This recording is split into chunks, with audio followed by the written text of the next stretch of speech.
Thank you for tuning in to Reader Radio. Tonight we join Janice Landry for Authors Chat. Welcome, everybody. This is Janice Landry. You've reached Reader Radio Authors Chat. I am happy to say that my next guest that we have this evening is Miss Laura Preble. She is the author of the book Out, and I would love to introduce you and introduce her to the family here. So be happy to have her. And Miss Laura, you there? I'm right here. Yes, I am, Janice. Thank you. I had read your book, okay, and I was just so interested in hearing about you that I did do some research on the internet, and I came across your blog, and quite frankly, I was shocked at the type of book that I read did not correspond with what I was reading on your blog and what had happened to you. Can you tell us a little bit about what was going on? Well, sure. Well, the first thing, of course, is to sort of talk about what the book is, and that explains a little bit why people were upset, I guess, about it. But my idea was to do a speculative fiction book that sort of tossed the world upside down and I made a world where what we call gay people, same-sex people, were the majority, and where opposite-sex people were the minority, and they were criminalized and jailed for being deviants. And I had this idea several years ago, and I've been working on it for a while. I saw it as a really positive way to show majority people, and in our society, straight people, what it would feel like if the person you were was ostracized just, because you were being who you were. So correct. It was kind of a premise that I knew was going to be controversial, even before I wrote it. But what I didn't expect, I expected to get some pushback from, maybe really right-wing groups, because in my book, the church and the state are combined. And so the church is sort of a bad guy. I mean, the church is the one really driving this ostracism. So I thought that's where I would get the pushback. But I was very surprised, and like you said, there were a few, not a lot, it wasn't everybody, but a few LGBT people, which is lesbian, gay, bisexual, transgender, if you don't know the acronym, a few LGBT people who were really upset about this book and called it homophobic and said that I was a terrible person for writing it and that I, anti-gay and all these things, which is really, if you knew me, you would know that's about the dumbest statement ever, because I have a gay straight alliance advisor at my school, and I've done that for 20 years. I have a gay son. Wow. I've done activist work in AIDS Walk. I'm involved in PFLAG and GLSEN and GSA Network, and so there's very few people I know who are as active in it as I am, and I'm a straight person, but I feel I'm a straight ally, and I think that's really incredibly important to have in a movement is majority support. Well, I was reading the prologue, and the very first sentence that's here, and I'll quote it, says, "All I wanted was to love her." Mm-hmm. Right. And that is so common even now because, as you know, not every state allows people of the same sex to marry. And I've always thought that was very wrong, that if you did love someone, you should be able to say to the world, hey, I want this person to be my partner in life. Exactly, yeah. I think that was a large part of what drove me to write this book, because I think every civil rights movement that's ever happened has had to have majority support in some way. If you look at the civil rights movement in the 60s and, where black people were trying to get the same freedoms that everybody else enjoyed, they had to have people in the majority to help them, because minorities, by their nature, cannot overrule a majority, right? And it's the same fight now. I think the gender equality for, LGBT people, there is certainly that group of people is behind it, but you have to have allies. You have to have people in legislature and people in, education and people in all different segments of the population that are pushing for those equal rights also. And I felt like this was a way I could do that. And I thought the biggest problem in my mind was anybody I've ever met who was anti-gay rights, I felt like they hadn't really thought about this question, which I always ask when someone argues with me about this. I said, because they say, well, gay is a choice, and I said, well, when did you decide to be straight? That is always the question I ask. That is a good question. Yeah, I said, when was it the moment that you sat up and said, I'm going to be a straight person? And they always say, well, I just knew. And I go, exactly right. You just knew. And that's how it is with people who are LGBT. They know. My son knew. My son is gay. He's 19. He came out in the 8th grade, although we kind of, we had our suspicions because he played t-ball and he danced in the outfield when he was in t-ball, which is kind of a, sort of a stereotype, but it was in his case absolutely true because he ended up going into musical theater and he's studying at Pace University in New York right now. But, he came out in 8th grade, and even though he knew I was, our family was very tolerant and, of course, accepting and embracing of that life, he was still worried about telling us because he said, well, I didn't know how you'd feel if it was your own son. So even our kid who's been raised with that, was afraid of it. And I thought, well, what about these poor kids whose parents disowned them and kicked them out of the house? And so I felt like I needed to do something where straight people could read a story and go, oh, I get how that would feel. Because I think until they feel it, they don't get it. That's well, I think you did a wonderful job. I read the book, and thank you. I was, absolutely, and I was just very impressed about the difference between parallels and perpendicular, and I liked, as an example, Chris is growing up in a family where one of his fathers, because he has two fathers, one of his fathers is a minister in the same church, and he is very, pro. It does, and wants Chris to hook up with a gentleman by the name of Jim McFarland, who's a high-ranking member of the church. That's right. And he says, oh, well, this is just to take care of you. But reality is you can see the workings behind the father as he wants to move up in his own position. Right, exactly. Well, that's not, I've had people complain about that, actually, and say, well, we don't do arranged marriages in our culture. And I said, well, it's fiction, first of all. It's not supposed to be an exact mirror of our culture. But actually, there are many cultures where they do have arranged marriages, and they do it with people who are 17. I mean, it's not that unusual that there are cultures that do that. So that's exactly the story here.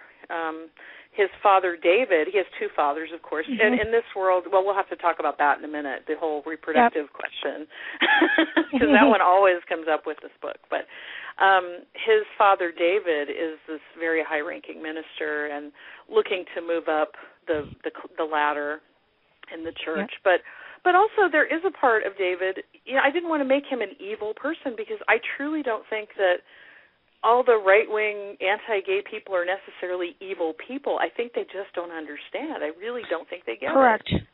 And they're not evil, and I don't think it's fair to paint everybody with an evil or good, banner. So David is a character who really thinks this is in his son's best interest. He thinks this is the way to go and that if his son marries well, he'll be protected. And he doesn't have a lot of respect for his son anyway. Chris is the main character. He doesn't think Chris is very on the ball, doesn't think he's very motivated, hasn't seen any ambition. So he's thinking, okay, how can I take care of this kid? What can I do? Well, I'll marry him off to somebody, and that way he'll be taken care of. So his motivations, as bizarre as we may find them, are actually, pretty sound from a parent point of view. He wants to take care of his kid. But, on the outside, when you look in, you realize how really twisted that is because he doesn't even know his kid. He has no idea who Chris really is at all. Yeah, and that's communication there. Yeah, definitely. Well, his other father, Warren, on the other hand, is a very different person, and Warren actually plays a huge part in this book because I don't want to spoil anything, but Warren Warren much more understands the difference, the feeling of being not like everyone else, and I think he's a much more sympathetic parent in this book. And he's kind of caught in the middle. Exactly. One thing I noticed about the book is you wrote a line in here, perpendiculars. I know it's wrong. If a perpendicular couple lived freely, society would go to the H word, and there'd be chaos and unplanned babies. God wants parallels to be parents because they choose the experience and everything. And that was their justification that, yes, that's right. And yet, believe it or not, it's often been portrayed on the opposite side, too. Yeah. So, basically it's like they're black and white, but they are still the same coin. Exactly, yeah. Well, and the whole question of, since we're on that topic, the reproductive question, because when I tell people I wrote, when I describe the book, and I say everybody is generally parallel, which in my world is the same-sex people, I just call them parallel and perpendicular because I really didn't want the connotations of gay and straight that we have in our culture. I wanted to get away from that. So I changed and I thought that was a really great representation, parallel lines and perpendicular lines. But the way that it's discussed in the book is that the parallels, at some point in the history, decided that it was a better society if people had to consciously choose to have children. If you didn't have random pregnancies and the issue of abortion and the issue of orphans and the issue of children tossed away. And, in one way I can absolutely see that makes a lot of sense because I, as a teacher, because I'm a high school teacher also, I see so many kids who have whose parents didn't necessarily want them or can't afford them or who neglect them or who, it's benign neglect or it's, emotional detachment or, who are hurt by their parents. And certainly any parent can do that. It wouldn't matter what, gender orientation you are. But I wanted this idea that, the panacea for their society is we control all the reproduction. And that way people have to want to have kids if they have them, and they have to take steps to have them. It can't just be a random happening. So I think in that way it does make sense. I mean, it goes against everything that we do in our society, really. We don't make parents get any training. Anybody can have a kid that has, is physically able, can have a child, really. And in some ways, I don't think that's so good. I understand why we do. I mean, you don't want to restrict people's reproductive freedoms, but of course, certainly. But, we do have some real messes because of it. So in some way, I could see that making sense to someone, And it served my purpose in what I was doing. I would never advocate that we restrict people's reproductive rights. I think that would be really bad. But I do think it would be nice if we could have people, take more responsibility for parenting instead of it just being something that happens, that's a blip in their life, and an inconvenience. I wish we didn't treat it that way always. I agree. Getting back a little bit to the storyline, I like how Chris met Carmen. It wasn't necessarily a verbal meeting; it was more a physical, where suddenly he just knew I have to be with this person. Right. Well, what's funny about that scene, and actually that was the first scene I wrote in this book, even though it's not at the beginning. I mean, it's pretty close to the beginning, but it was the first scene I wrote, and it was really the impetus for the story was that because I grew up Catholic. I went to Catholic church, and he's not Catholic. I actually made up a religion called Anglican with a T at the end, Anglican instead of Anglican. But he, in my church we had the candles that you could light for various reasons. And I remember as a kid, when I was a teenager, sometimes I just had to get up because you get so tired of sitting, and I'd be like, what can I do? And I'd go light a candle to get up. And so I thought, okay, that I could see him doing that. So when he gets up in the church and goes to light a candle, he brushes against this girl named Carmen, and he doesn't know she's a girl though. He doesn't look at her at first. They just physically touch, and there's this feeling of electricity that he has go through his body, and he hasn't really felt that before, so it's foreign to him. And when he turns around, he just doesn't know what to do. It's like, wait, that can't be right. That can't be. And he denies it for a good part of the book. He says, well, I can't. It's not right. It was just an accident. It was a mistake. It was hormones. He tries every excuse he can to think it's not real because he doesn't want it to be real, which is what a lot of gay kids go through.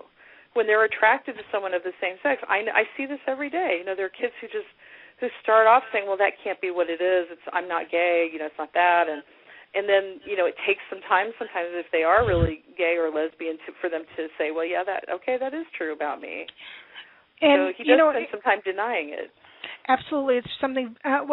Because basically he's been in essence told his entire life that being perpendicular is not the way to go, that, like I said, and then suddenly to realize that, yes, and when they put the religion into it also, you realize, oh no, this is horrible. How can this be? Why did God do this to me? He feels like he's sinning. He feels like he's sinning and that he's betraying his father, and he feels like, there's something wrong with him, and, there are all this shame and guilt that comes up for him, which is exactly what happens with not all kids, but, a good portion of kids, especially if they're not in accepting homes. They, if they come from, very evangelical church backgrounds, they really have a lot of shame and guilt or denial. Exactly. Now, you were mentioning that the very first scene you wrote was in the church where he's lighting the candle. How did that start? How did that idea come to you? Well, it was kind of an interesting story because I had gone to a writing conference in Big Sur, and I was actually working on a different book, and this was a conference where you actually wrote. It wasn't really a going to classes conference. It was a nuts and bolts sit down and write conference. And it was kind of wonky electricity, and so it sort of fried my computer, which was just absolutely horrible. Because at the time I had a son who was one who was, I think, 12, and the other was 5 or 4, and I didn't have any time to write. So this was like one weekend where I was going to actually get to write. So I practically, screamed when my computer printed out. So I was left with, a legal pad and nothing else to do. And so I thought, okay, well, I can freak out or I can go and sit down and just brainstorm some ideas. So I went up to this lodge where we were having the conference, and I sat down with this big yellow legal pad, and I just started doodling, actually. And I doodled the perpendicular and the parallel symbol, and I didn't have any meaning with it. But, the more I looked at it, the more I was thinking, it's kind of like, sexuality. People are the same or different. And then I sat there and outlined a huge amount of the book just sitting in the lodge, and then I had this vision. I thought, well, okay, if he's in a church environment, where that would be the most horrific place to have this happen, because he's been raised in this culture that religion is sacred and that you don't question it. And so that's where his sexual awakening happens, is in church, and I just thought that would be a perfectly just thing to have happen, and it would have even a bigger sting for him because it's in that environment, and it really shakes him, it really shakes him a lot. And he, like I said, he denies it. He talks to his best friend, who's a girl, and then she freaks out when he tells her about it. And then after some discussion, a lot further into the book, when he realizes it is true that he's attracted to girls, she's like, are you attracted to me? And he's like, no, no. And then she's like, why not? Yeah, so you're a friend. Mm-hmm. Yeah, you're a friend, So I was interested in that relationship because she was very supportive of our lead character, and what I liked about it is that she didn't tattle. Right. She didn't help him, but she also didn't tell on him. So she was her name's Andy, and she was in kind of a bad spot because she had grown up with Chris, and they were best friends, and, she knows his history, and he had never really felt attracted to anybody in particular. He kind of thought, well, maybe I'm asexual, maybe, I don't know. He didn't know what was wrong with him. He just I don't know what's wrong. And when she finds out, and they do some, they take a long time to kind of tease this out and find out if it's really true. And when they finally do agree, yes, indeed, he is perpendicular, she at first basically says, well, let's figure out a way out of this. Let's talk you out of it. Let's find a way to make it not true. And I liked the idea how the more they talked about it, the more they realized, this is what I am. I have to be me.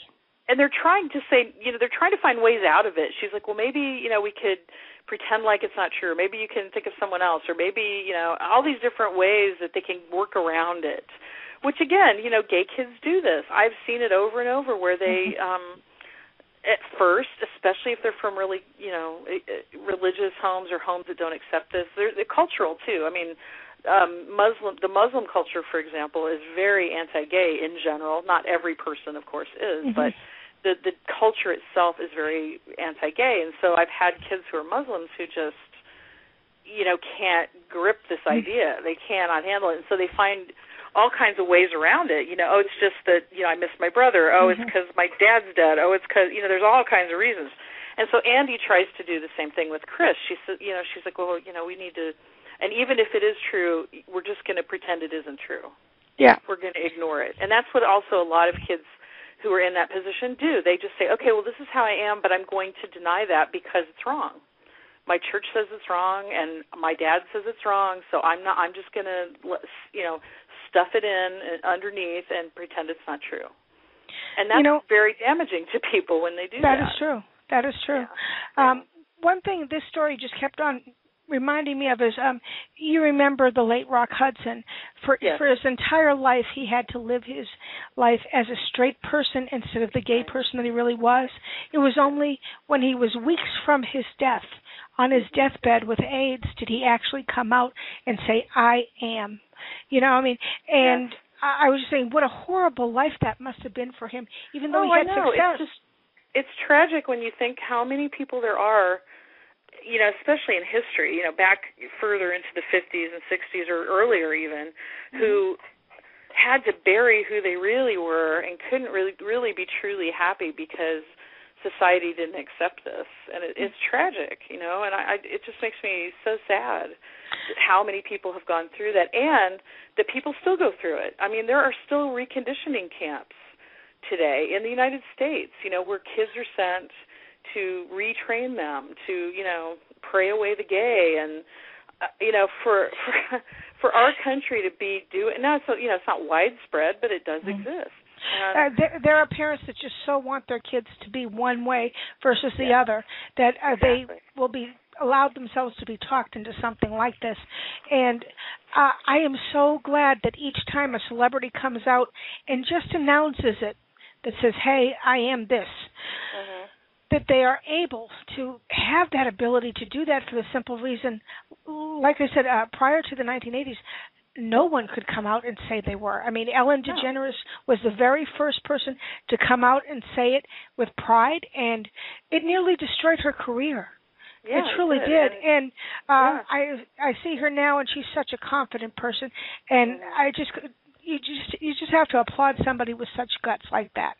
Absolutely, and every time someone does that who's a celebrity, it chips away a little bit at this huge facade that our society has built up, and it chips away every time there's a gay character on TV, and it's just kind of accepted, and all those little steps. And I hope my book is a step. I want it to be a step on that path to where we get to where we don't even, I would like in 20 years if people said, well, I don't know why anybody cared about that. Why did anybody care who you loved? Why was that even an issue?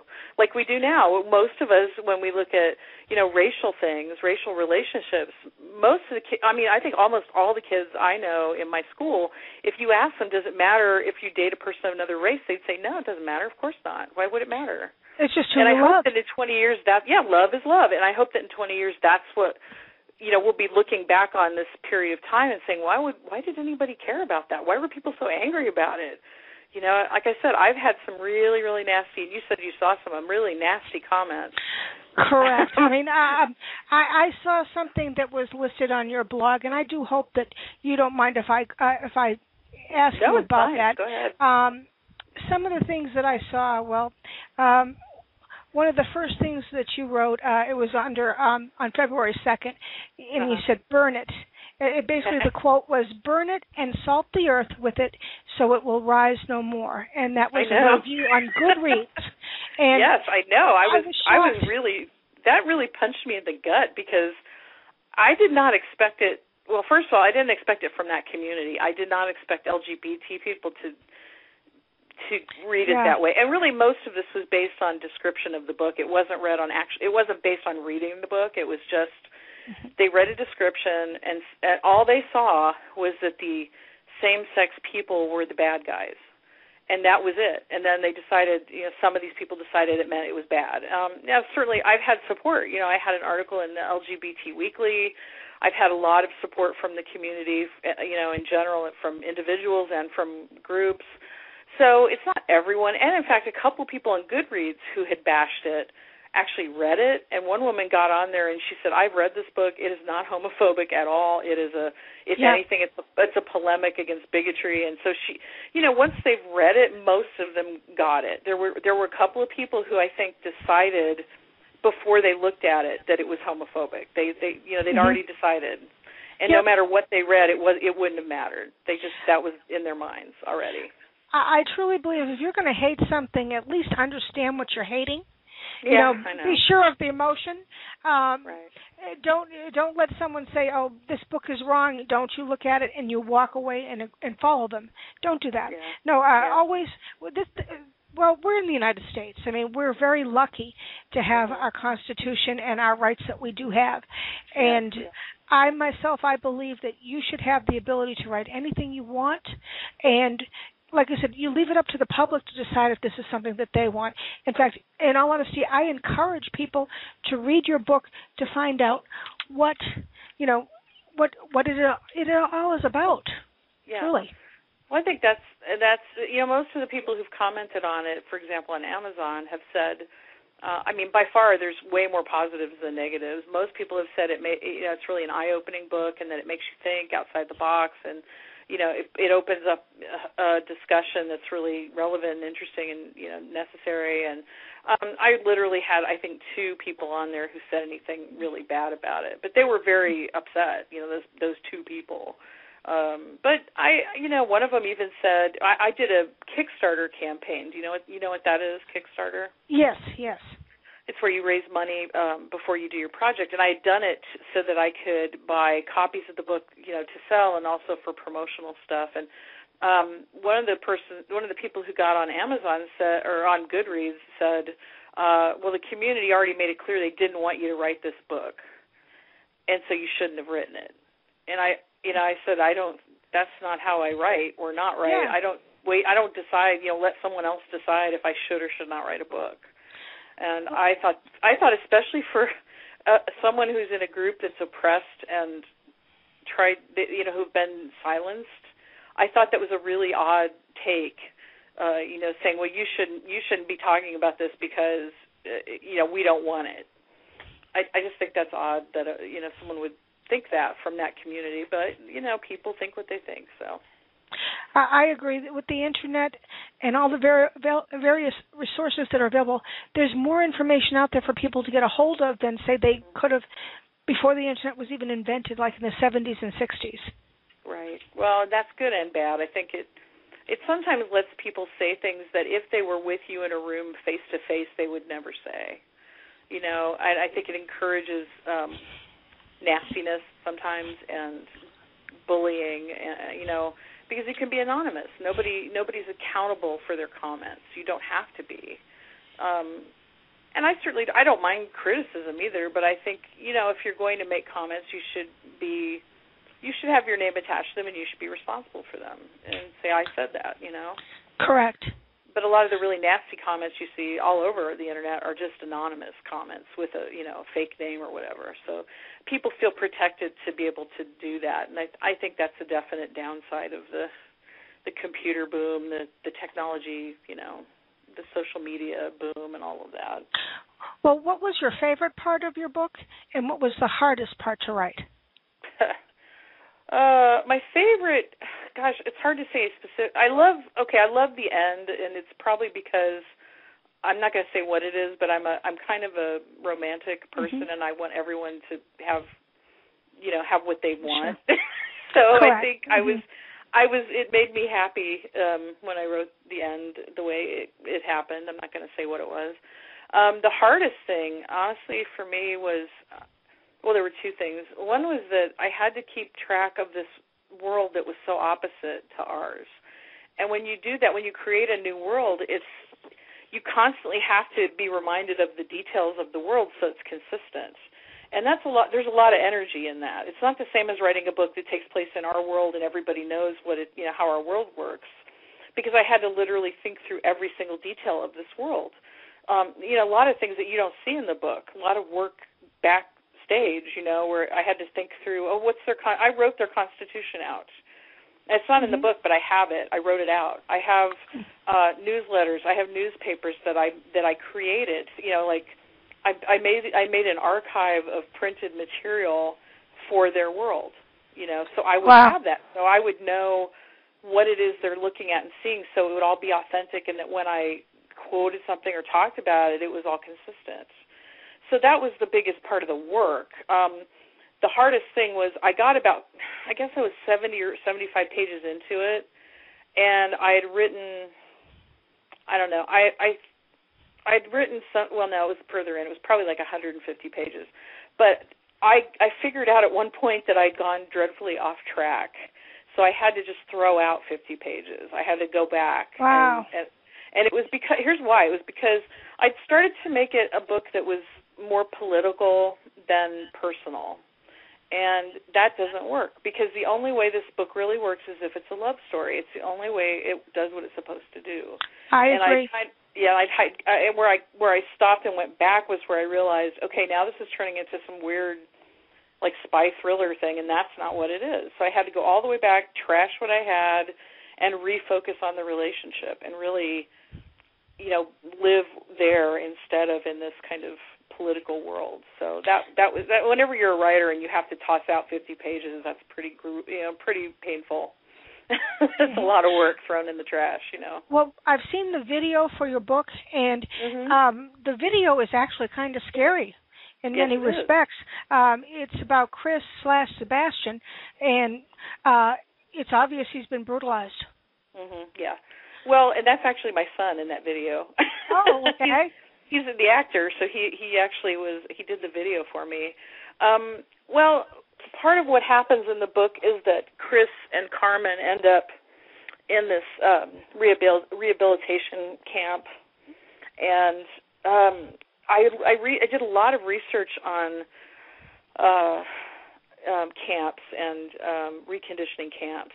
Specifically, the biggest amount of research I did was about North Korea, and how they treat their prisoners, and what the mind games are that they do with people. So when we followed Chris into this prison camp, a lot of what they do is brainwashing. I mean, like you said, Chris/Sebastian. When the people are taken into the camp, they change their names. Because they're trying to basically erase their identity and take away any kind of personal connection they have. They do a lot of, sensory deprivation. They don't let them eat. They don't let them have water. They shave their heads. They demoralize them. A lot of these things, and these are a lot of the things that I found were done in places like North Korea. And they also, I found, did a lot of reward prisoners for telling on other prisoners, but they made it sound like you were doing a good thing, like, oh, you're just helping them. You're helping them find the way. You're helping them understand the importance of what we're doing. And so I used a lot of those techniques in the book when I wrote about the camp. And I think it's really creepy and scary and unpleasant, and that was a part of the book I didn't like doing, because I really didn't like putting Chris into a position where he had to go through that. But it was pretty necessary for the book to work. But it wasn't fun. Well, now how did you get your title? Because just that one word gives so many different meanings to people. Yes, it does. Well, it just came to me when I was in that writing lodge and I was writing on the legal pad. Once I got the idea, it just popped into my head. Out is the perfect title. In fact, my agent and I, we published this book ourselves together, which is kind of a new hybrid of how people are doing things now. It's kind of unusual. But she and I kind of tossed around different titles, because she said, well, out is kind of, it's one word. It's not a very signature word. It doesn't stand out. And I said, and I kind of really stood by it and said, I think this is what it needs to be, because it has so many different meanings in our culture. Out, can mean you're out of the closet, you've come out. It can also mean you're, like in their case, they're getting out of the culture that they're in. There's so many different, escaping from a prison, there's so many layers of meaning with that word. I just said that's got to be what it is. So we left it, and I think it's a really perfect title for it. On a personal basis, I know myself, if I have 3 children, and if any of the 3 were just tell me, says, oh, I'm gay. I mean, my personal would be, I'm not going to stop loving this child. Oh, yeah, this is a child I raised from ground up. I'm still going to love the child. And nowadays, if you're really so transfixed about children, then I mean, there's places to go to adopt. If they choose to do that, you're not just stuck with one lifestyle like it used to be. Things are much more modern and much more forgiving. Oh, exactly, and that's changed a lot. I mean, my students now, we have a Gay Straight Alliance. A lot of them are very out and proud, and they don't make apologies for who they are. My son is like that, and I've told them, 20 years ago when I started being an advisor, it had to be like a secret. We couldn't even put bulletin announcements in because the kids were afraid people would know they were coming to meetings, and it's really changed a lot in the last 20 years even. But there's still a way to go because there's still places that are. When I did my research, I saw a documentary that I got called Chasing the Devil, and it was about a person who'd been sent to this was true, that had gone to one of these reconditioning camps and had gone kind of undercover and sort of videotaped what was going on and interviewed people who had gone through the experience and did this documentary. And this was only done a few years ago, so it's not old. Wow. And it was, to me, it was incredibly tragic because the person who did the documentary was interviewing people who'd gone through this, I forget what they call it, not restorative therapy, but they have some name that makes it sound nice, but it isn't. Yeah. And interviewing them and saying, well, how does it feel now that you are, fixed or whatever? You're reparative therapy.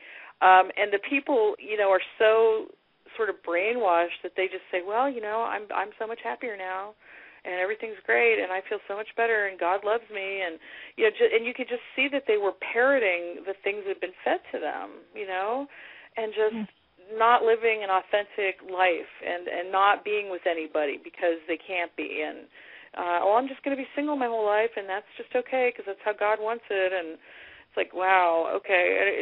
It's not even, that's not the past. That's like now. That's happening. You can go online and find organizations that will do this. Exodus International does it. Michelle Bachman and her husband have an organization that do this same thing, and so it's not gone.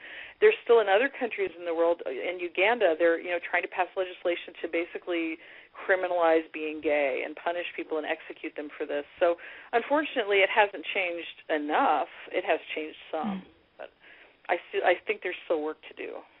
Correct, absolutely. Yeah.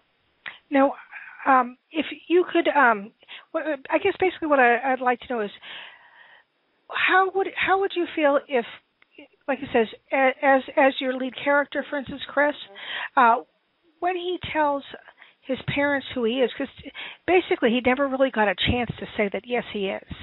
No, he didn't really get that chance. No. I've been told by, because I have friends that are gay, the hardest thing was to come out to the mother or the father. Yeah, I think that's Is that really true? Yes, I'm sure that is very true because, well, I think, as I said before, my son, who's grown up in a totally accepting environment, and we have many friends who are gay, and he's seen couples who are gay, and, he was even afraid to tell us. So that tells you something. It's still in the culture very much that people are afraid to tell. And I think the reason is, he and I talked about it a lot, and I think it was because they don't want to disappoint you. And the fact is our culture is still very straight-centric. Normal is straight still. And it has a whole lot of freight that goes with it. Like you said, that you were talking about children. I think there are many parents who, I've seen kids whose parents got very upset because automatically where they went in their minds was, okay, now I'm not going to have grandchildren, or, now I can't plan a fancy wedding, or now I can't, and the parents' dreams for their kids are altered, and so that is a huge blow sometimes to them. And kids don't, I think, want to disappoint their parents. They don't want to, make them feel sad or hurt, and so, yeah, I think it's very, very hard to come out to parents, and it depends on your culture. I've had many kids in, specifically Hispanic cultures and Muslim cultures that were very worried about telling their parents and had to have help telling their parents. And, in fact, one of my closest students, he was a student of mine like 25 years ago, and now he's in Las Vegas. His name's Gilbert, if he's listening. And he came out in high school, and his mother was irate and, said it was my fault because he was in theater, and, it was all my fault that he turned gay, and his mother was so angry about it. And now, she's totally okay with it. She's totally adapted. He has a partner, and everything's okay. But at first, it was really, really hard. Yeah. So it's I don't know. It's a tough thing. Yeah, I think it's tough for everybody who has to go through it. And the thing is, like, for me, the thing that made me sad about when my son came out, I was a little bit sad, and it was only because I knew it was going to be harder for him. My thinking was, okay, he's going to get teased. He's going to get teased in the locker room. He's going to get, people are going to say things at school. People, and that does go through your mind when you're a parent. And that's hard. You don't want to see your kid the target of any kind of ugliness, That's correct. I mean, that's usually my first thought is what a brave person you are for just coming out and saying this. Yeah, because there's a toll. When you're honest about things, there is a toll. And it's true of everything. It's true of writing books. It's true of being who you are. My son was teased, and he was made fun of, and he was very good about letting it roll off his back. But I know it. I'm sure it bothered him. But he would not. You wouldn't know that because as a freshman, he was the president of our Gay Straight Alliance. Mm-hmm. He stepped up and said, "I want to be the president. I want to make it work. I want people to know who we are." And people said things. He went to my high school, so I was around him every day, and he would come in and tell me stuff that people had said to him. And his response usually, because what generally would happen was a guy would walk by and go, "Oh, hey, cutie," or some remark like that, or "Hey, you want to go out?" And he, thinking they were going to hurt his feelings, and he would say something like, "You know what? You're not good enough for me." And he would just come right back with something really snappy and snarky, and but I know that was painful, and he changed in the bathrooms in the office the whole 4 years he was in high school whenever he had PE, because being in the locker room was too much of too painful and too risky. Now, Laura, just getting back to the storyline, there's a spot in the story that Chris has to decide, is he going to hide that he's a perpendicular? Is he going to stand up for his own rights?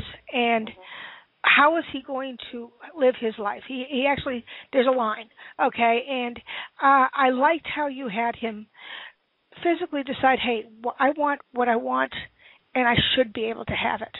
Yeah. Well, and I think that, did you have a question, or was that just a comment? Or?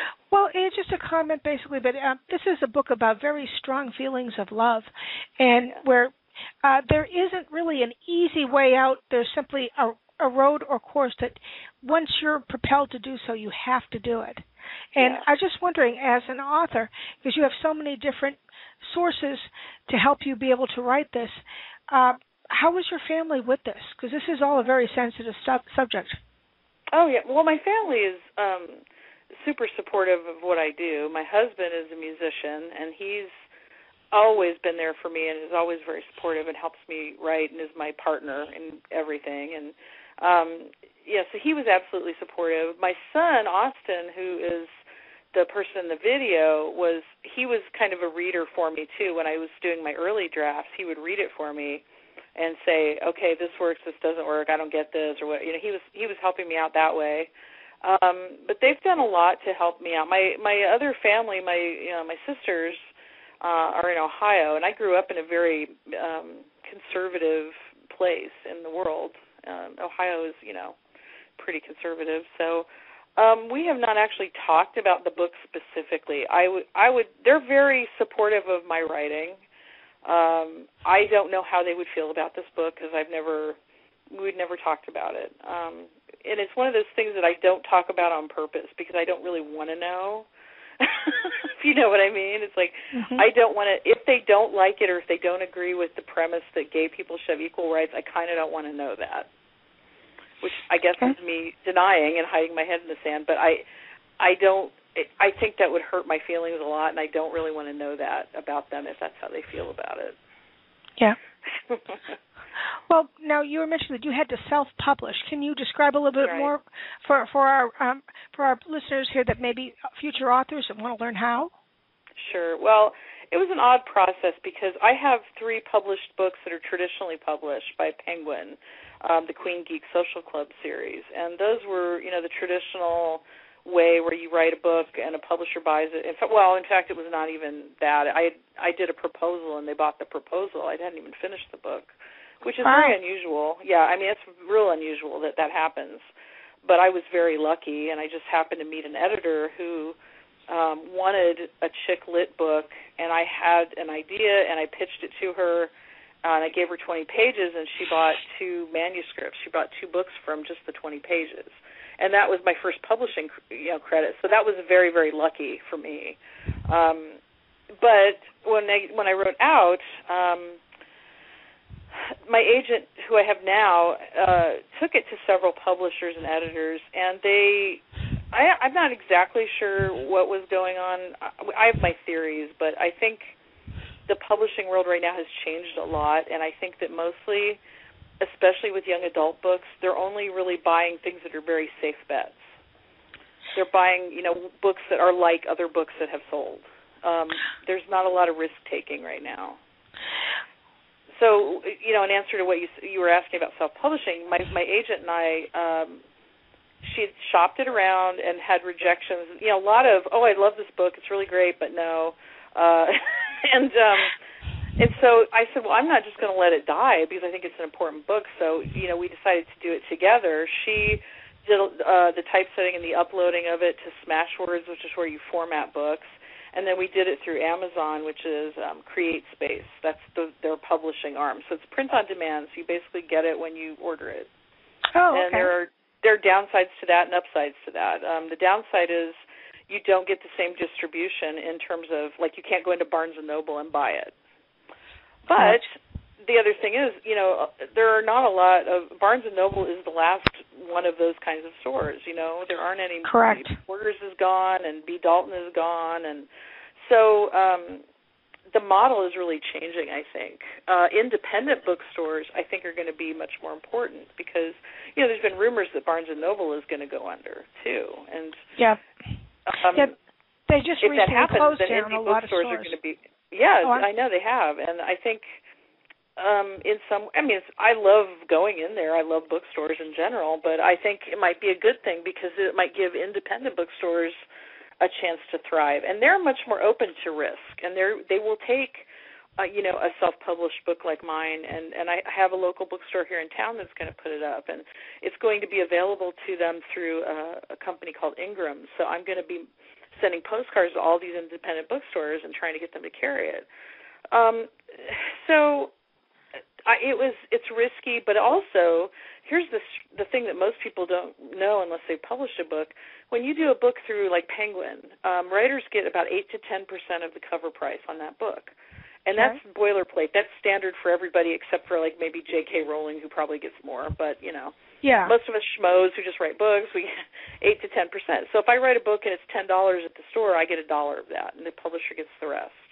If you do your own, if you self-publish, you get 70% of the royalties as opposed to 8 or 10%.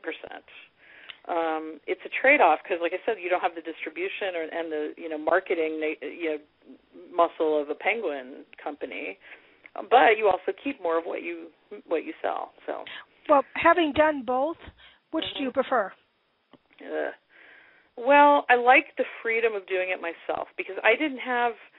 It was really just up to my agent and myself as to how the book was going to go.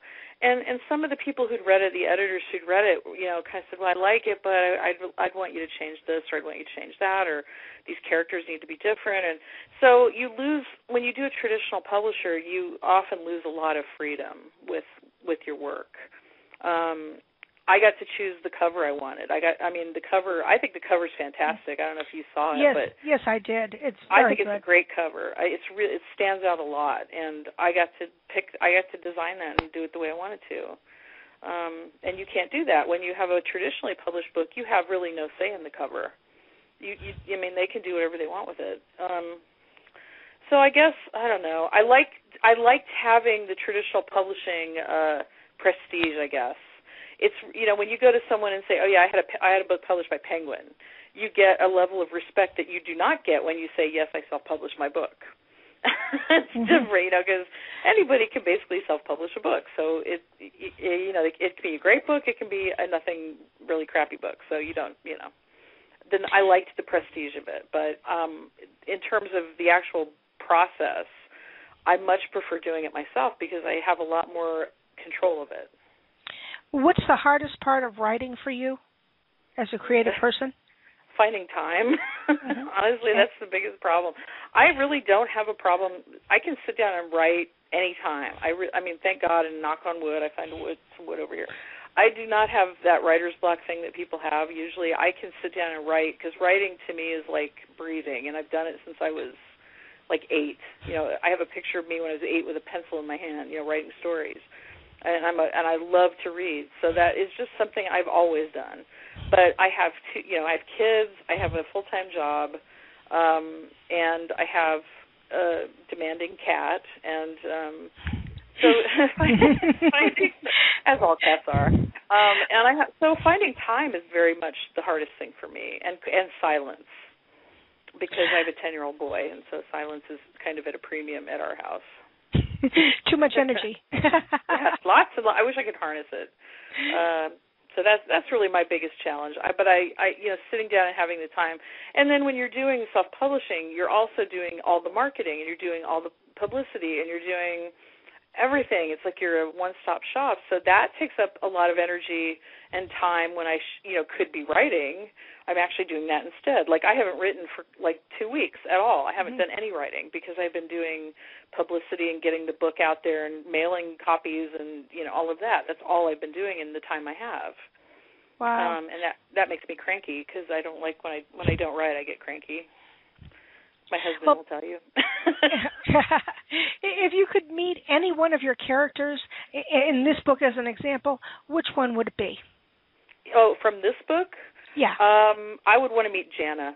I'll tell you that and I love Chris because he's my main character, but Jana is his sister, and I just love her. I just think she's a hoot and she's funny, and I would love to hang out with her because she's kind of like the anti who I was in high school. She's very confident and she's up front with not believing the stuff that's going on and doing her own thing. And I'm actually writing a short story from her point of view as a companion thing to go with the book because I had a few people who'd read the book who said, I'd really like to, hear what Jana has to say. So I had some requests from readers about that. So I'm writing something from her point of view just to satisfy that. But that's who I would pick, I think. Now, because I know you've written other books, and I would like to ask you about them. Can you tell me about the other books that you've written? Yeah. Well, the Queen Geek Social Club series is the one that was published traditionally. There's 3 books there. It's Queen Geek Social Club, Queen Geeks in Love, and then Prom Queen Geeks. And the real reason that it came about was, as I said, I went to a writing conference, and I'd sent another book. Hello?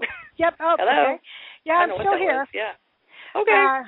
Yep, Crazy okay. stuff. Just had a little glitch there. Sorry. That's okay. This is live streaming the aliens report, trying to and sometimes what happens is when I talk, sometimes there's like a 3-second delay, so it may seem like I'm interrupting you, but I'm not trying to. Oh, okay. So no, that's I do fine. apologize. No, it's okay. So what was I talking about? You have to remind me because my brain. I did want to ask you, what advice would you give some aspiring writers? Oh, well, I do that frequently anyway because I do writing conferences. I did one on Saturday with 100 students at Canyon Crest Academy. But I think I would say first of all you should read if you're a writer because reading is really it's your lab of learning how to write. When you read good things, I think you internalize structure and you internalize dialogue and all the things you need to know.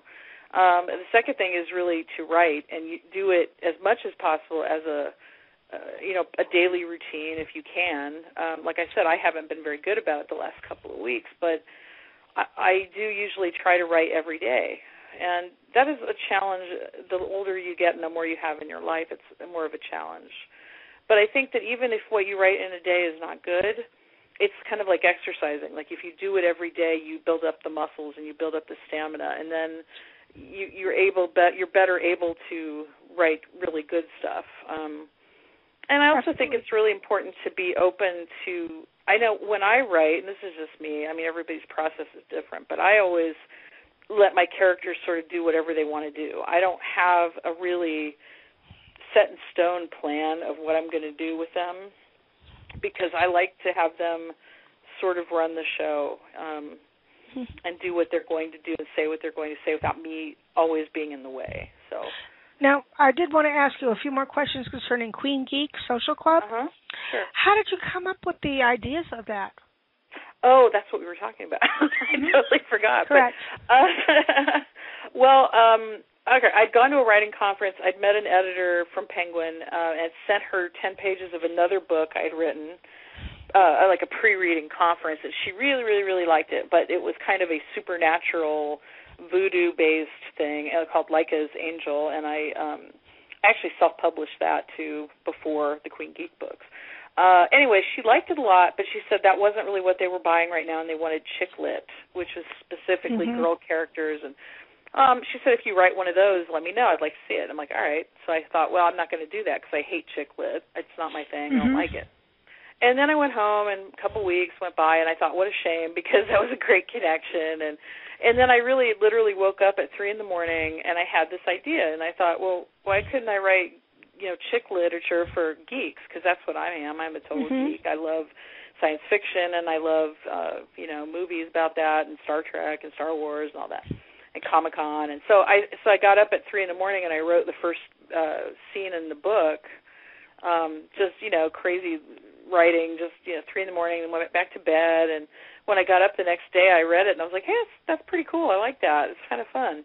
And then I wrote 20 pages. I sent it to her, thinking, well, it's probably going nowhere, but I'm going to try anyway. And then she called me a couple weeks later at 6 in the morning. She's in New York, and I pick up the phone. She's like, hey, we're going to offer you a 2-book deal on this. And I was dancing around in my living room at 6 in the morning screaming, and my husband's like, what happened? And I said, I got a book deal, yay!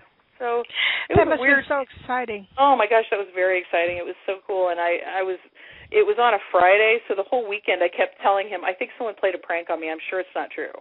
I'm sure this person was not even who she said she was, and I'm sure it was all a joke, and I'm going to find out on Monday it was all fake, and they changed their mind, and he just said, he's like, you're crazy. Stop it. So, but that's how I was lucky and got a great idea, and it turned out to be a really fun series to write. I have had tons of kids write to me an email and say, oh, this is just like my friends, and I felt like it was cool because it was for the girls who aren't the gossip girls and who aren't the cheerleaders and who aren't the typical popular girls in school, because that's kind of how I was.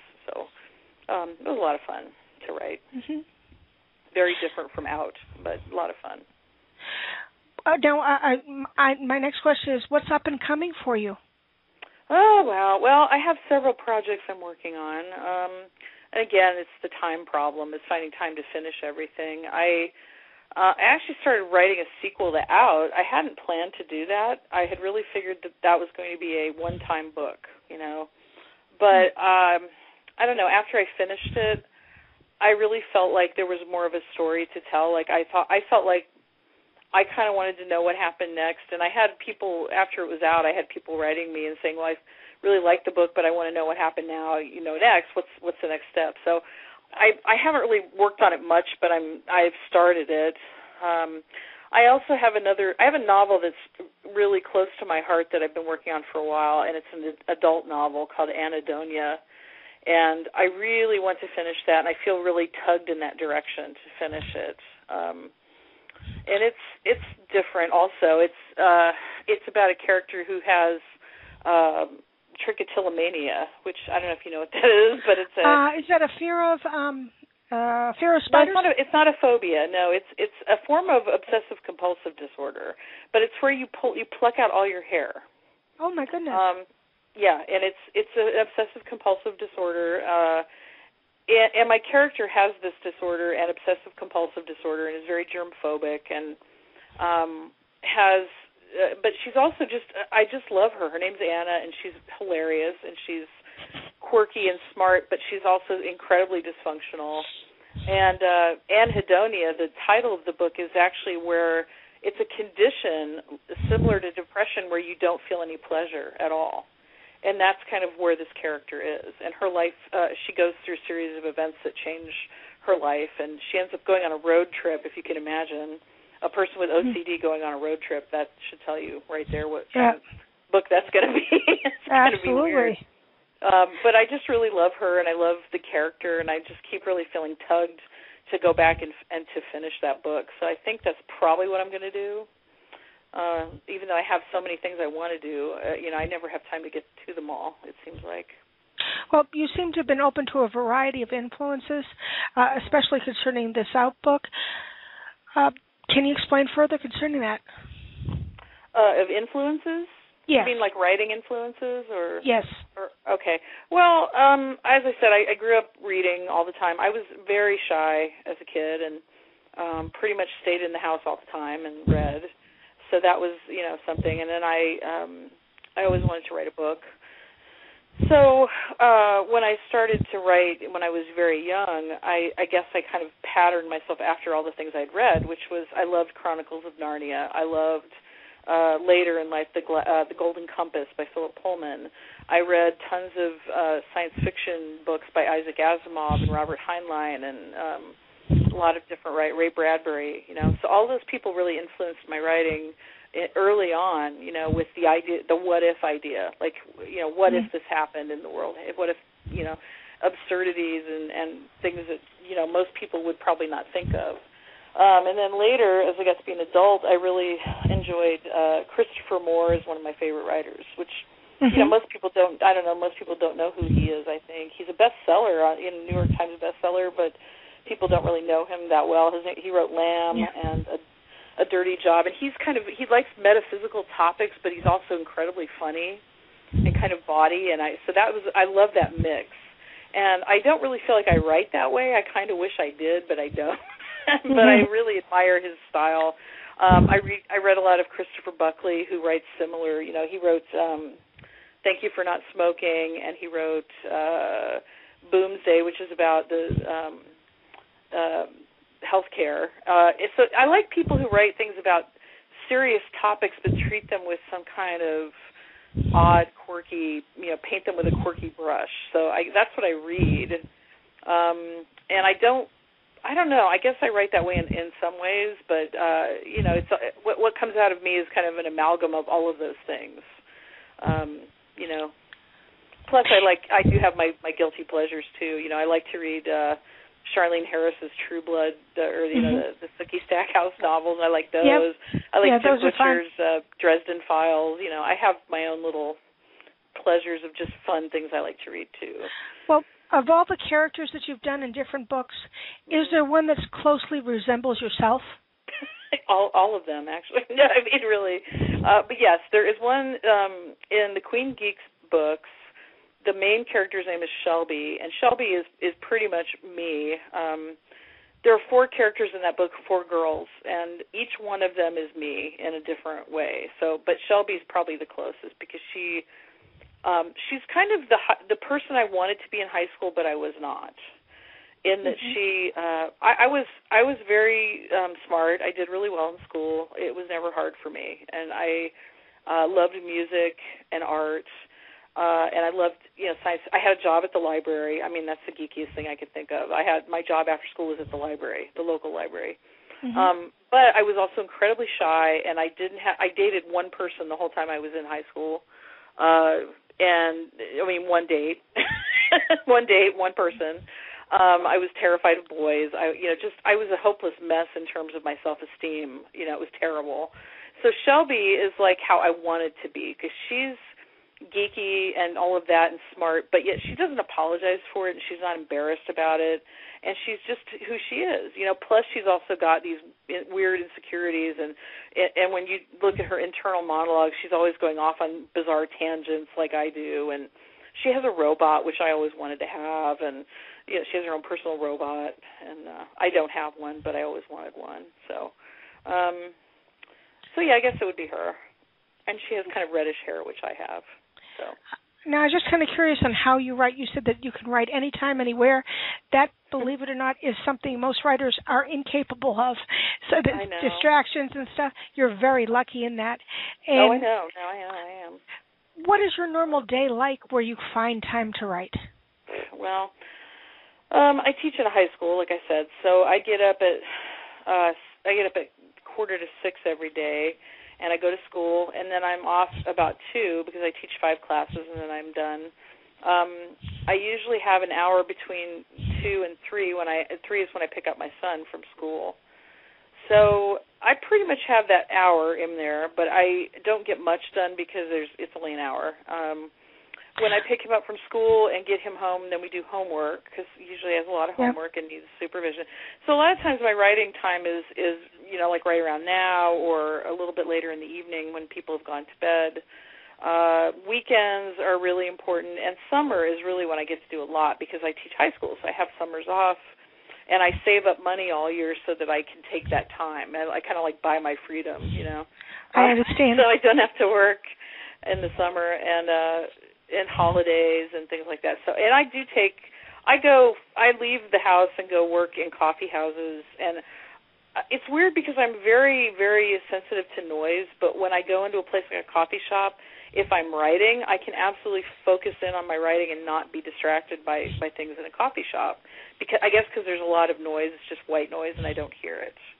I have a really hard time writing when there are other people in the house, which makes it very hard because there are always people in my house. But I can almost feel them in the house, so it makes it hard to concentrate sometimes, which is weird.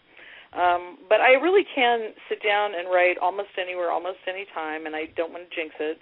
But it's just something I've always done. So it's more natural to me than talking. Sitting down and writing is more natural to me than talking and having a conversation. So I've been now I'm not going to say it's always good, It's not always good. Now, bear in mind, I'm not saying it's genius or anything, because there are a lot of times I write something and I go, wow, that is just crap, and I just need to throw that out and not let anyone see it. Well, I do think that your book out is an eye-opener, quite frankly. It makes people at least have the ability to put themselves into your character, okay? What was your best part of the book that you really thought was going to change things in the world? Well, I think what I was hoping to do, and I think it's successful, but again, I'm the writer, so I don't know.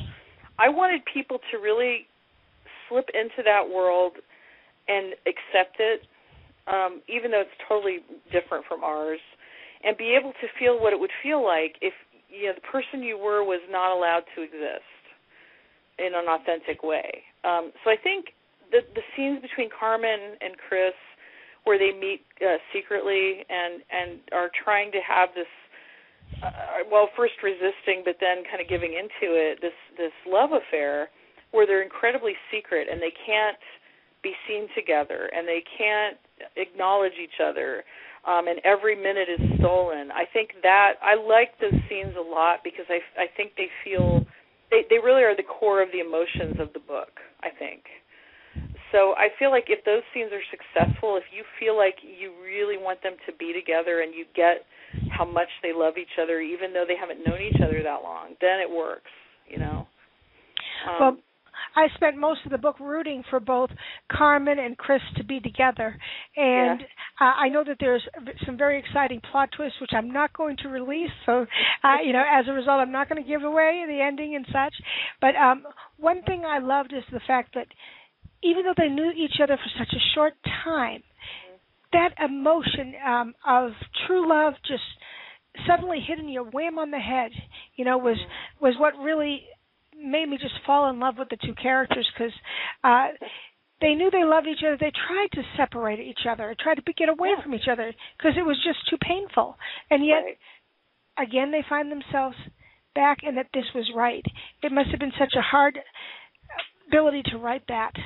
Absolutely. Well, yes and no. I mean, here's the thing. I think if you've experienced that, I have experienced that, and I think that makes it plausible to me, and I could write it. I've had people say to me, well, that doesn't happen. You don't just touch someone and know. And I said, yes, you do, because I've had it happen to me. It happened with my husband. He and I met. He was playing in a bar, and I went to watch, and I sing also, so I sat in with the band he was playing with. And at some point, he leaned over to tell me he liked my singing, and honestly, when his hand touched my arm, I had that feeling. It was just like I knew he was the person, and he knew I was the person, and it didn't make any sense. And at the time, I didn't even believe it. At the time, I was like, "Oh, that's stupid. How dumb is that? I can't. That's not a logical decision. You don't make a decision based on one meeting with one person." And just like Chris did in the book, he keeps denying it. He's like, "Oh, that's stupid. That can't be anything. That's just hormones or whatever." But honestly, that happened with us, and we're still married. We've been married 17 years, and congratulations. Thank you. Yeah, it's an accomplishment because it's hard. Being married is very hard. Even if you really love the person, it's hard. But we both knew, and there were many logical reasons that I shouldn't have been with him. I had actually told a friend of mine I would never date a musician again because musicians are traditionally flaky and undependable, and I wouldn't date one. And I did anyway. And he had a son, who's my older son, who's my stepson, at the time was 2. And my logical brain was like, oh, you don't want to marry a guy who's been divorced and has a kid and has all this baggage and and all these things were in my head going, no, you can't do this. But, my heart was like, nope, that's it. That's what you do. And I feel like, someone said to me once, the heart wants what it wants, which is true. You can talk around it and you can try to logic your way out of it, but the fact is whatever your heart wants is what it wants. And that's how it is with Chris and Carmen. They just know that's the person. Mm-hmm. And you can deny it, but you're being dishonest if you do, and that's, not all. I don't think it's possible. People who are able to pretend it's not true when they know that's the person they love, then I think they live an unhappy life, I think. Getting back to Out, at one time I picked up the Little House on the Prairie books by Laura Ingalls, and I was shocked to read them because they were written in the 18th century where we have different perceptions now of things. Right. And I was reading it aloud to her as she was a small child, my daughter Emily, and I suddenly realized, hey, wait a minute, I don't want her to know about this stuff, because it wasn't nice. I mean, yes. People will say, oh, wait a minute, but you haven't read the books. And if you do, they're written on what the morals and ideas were of that time and century. Yes, exactly. And I... because you think Little House on the Prairie, Michael Landon, everything's all nice and wonderful. But there was a lot of, discrimination. That's the only word I could use. And that was coming out in those books to the point where I had to stop. I couldn't continue reading Little House on the Prairie because it did not reflect upon my views as a person. Right, yeah. And that's why when I saw your book, I immediately wanted to give you a chance to be able to explain what it's all about, and you've done excellently. Absolutely. Thank you. I do believe that every book should have the ability to be read and that you should be allowed to. You are aware that each year most of the libraries celebrate banned books, and some of our best bestsellers across the country are on that list where people were denied reading it. And I want to give everyone a chance. Let them decide themselves. You don't need to ban it for someone else's safety. You just need to let them decide. I think that's very true, yeah. Absolutely. Now, one thing I wanted to ask you is when you appear, live as you're doing now on this show, what do you do to prepare for it? I got a glass of water, and that was pretty much it. Because I just talk. I don't know. I don't prepare a lot. I already know kind of what I'm going to say and what you're probably what you're going to ask me. And generally, I don't get thrown by too many questions. I don't think so. I don't know. I don't really prepare too much unless I know there's something specific you want to ask me that I need to be. I need to have some details about. Now, for this book here, because obviously a lot of research had to go into it based on what's available and everything, what type of research did you do? Well, as I said before, I researched a couple of things specifically. I researched reconditioning camps that exist now in the United States specifically, and there are a few of them. Exodus International is a company that runs many of them. And I also I got a couple of documentaries that I watched that were kind of pretty obscure. One of them was Chasing the Devil, and it was about a person who'd been through reconditioning and had gone back and interviewed people who'd gone through it, and did a documentary about that, so you could see the after effects of it. And then I did research on prison camps. Specifically, North Korea was the one I focused on the most because it was the most like what I wanted mine to be. I didn't really want to go with, the obvious comparison is something like the concentration camps of World War II. But it isn't really like that because the people, in my book, the camps are very psychological. They're not physically torturing. Well, they are, actually, but that isn't the main focus. The main focus is mental, psychological torture. And that's what they did in North Korea. They focused they're still impoverished. They still don't have, nice conditions. But the real part that they're trying to accomplish is to rewire your brain in the North Korean camps so that you end up believing that they're right. And that isn't what happened in World War II. They weren't really trying to convince, the Nazis weren't trying to convince the Jews that they were wrong. They were just, killing them and punishing them physically and, torturing them and depriving them of basic human necessities. But in my book, that, the psychological part was much more important.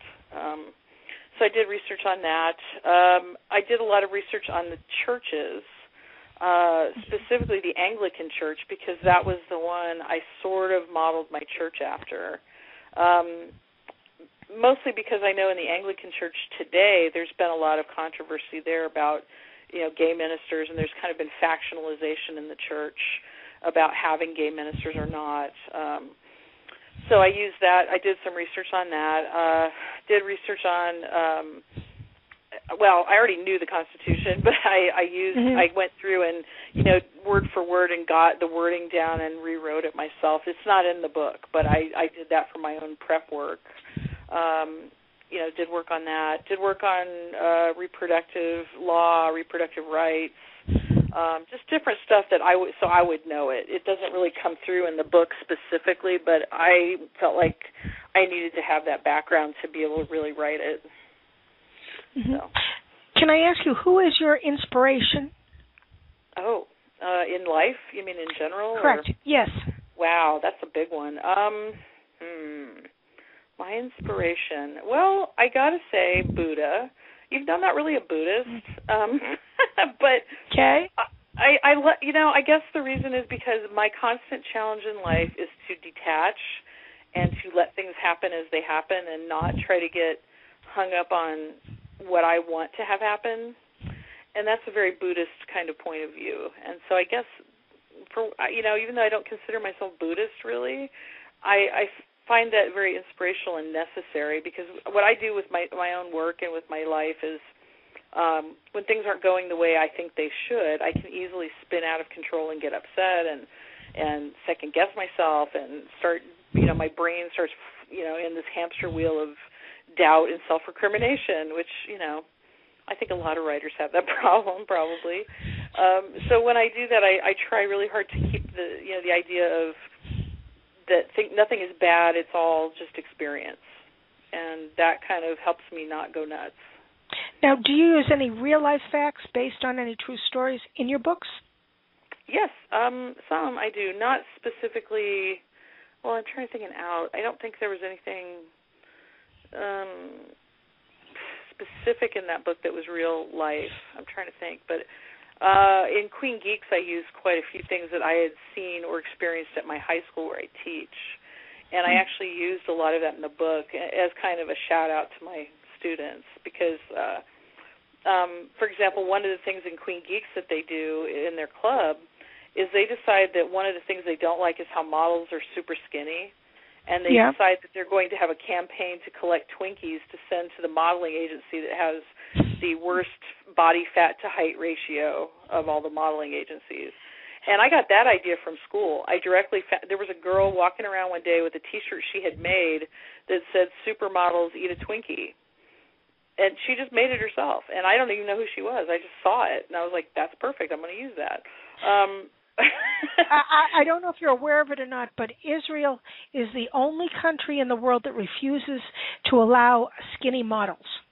Oh, I've read about that. I mean, I've read that there's some countries trying to restrict the super skinny, anorexic-looking models. We haven't really made a lot of progress on that, unfortunately. It may come not healthy. to pass. It may come to pass.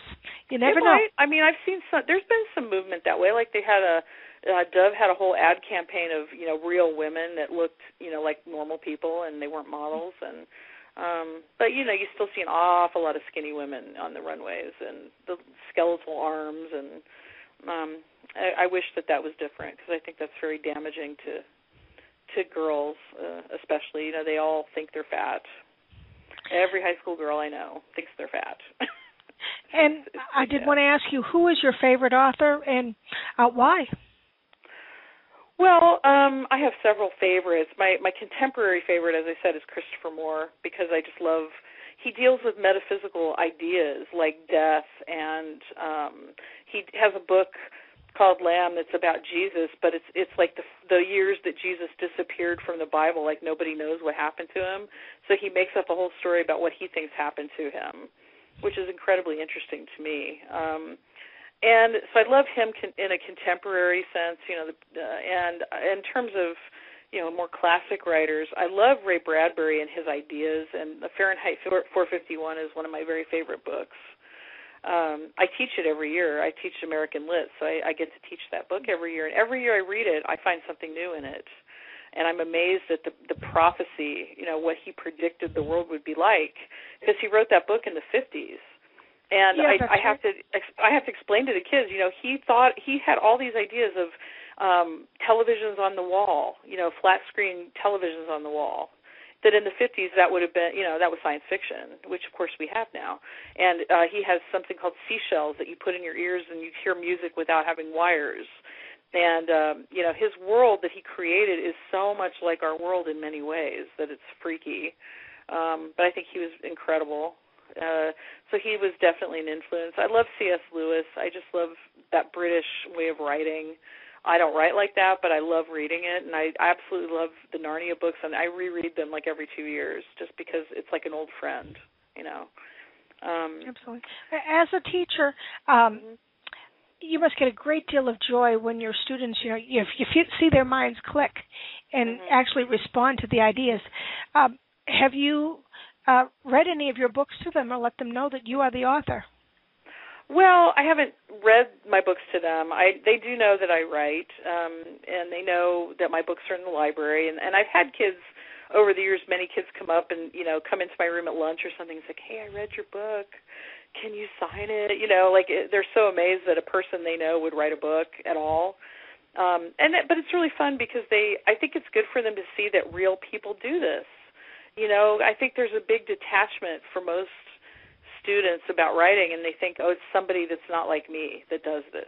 Some person somewhere in a big glass box does writing. And so when they come in and they can see me, and I do events at our school sometimes where I talk about writing, and I have a creative writing club, so I have kids who come into my room and meet at lunch one day a week, and they write, and we talk about it, and they read it, and I think that's really, really good for them to see that they can do it. I'm not anybody different from them. I just worked hard at it, and I think that's inspiring to them. That it's attainable, that you can do that. Yeah, that's the hardest thing when you're young that way, to even realize that yes, you can set a goal and meet it. Yeah, and I've had a lot of kids who have written things for, what NaNoWriMo is. That's National Novel Writing Month. Yes. I've had kids do that contest and get, if they do it, they can get a free copy of their book. So I've had them come in with their books, and they're so excited. It's like, look, it's published, and they're like, yeah, it's great. So I've had a lot of that, and that's really very fun when kids get inspired to do things. And as a teacher, that's what you hope. That's what you want to do, Truly. You said that you started writing at a young age. Well, I guess some of the things I wanted to ask is what made you pick up the pen? How did you get started, and who helped you the most during those times? Well, I started, like I said, pretty young, I guess, because my mother read to me a ton when I was little. I was the oldest child, and my mother had actually 9 miscarriages before she had me. So I guess I was pretty lucky also because I made it. But she read to me all the time and was very, labor intensive with me and gave me lots of attention. And I loved books because of that. And then I started reading my own, and then I started writing my own. And the person who really helped me the most, though, was my grandfather, my mom's dad. He's lived with us for a while, he and his wife, my grandmother.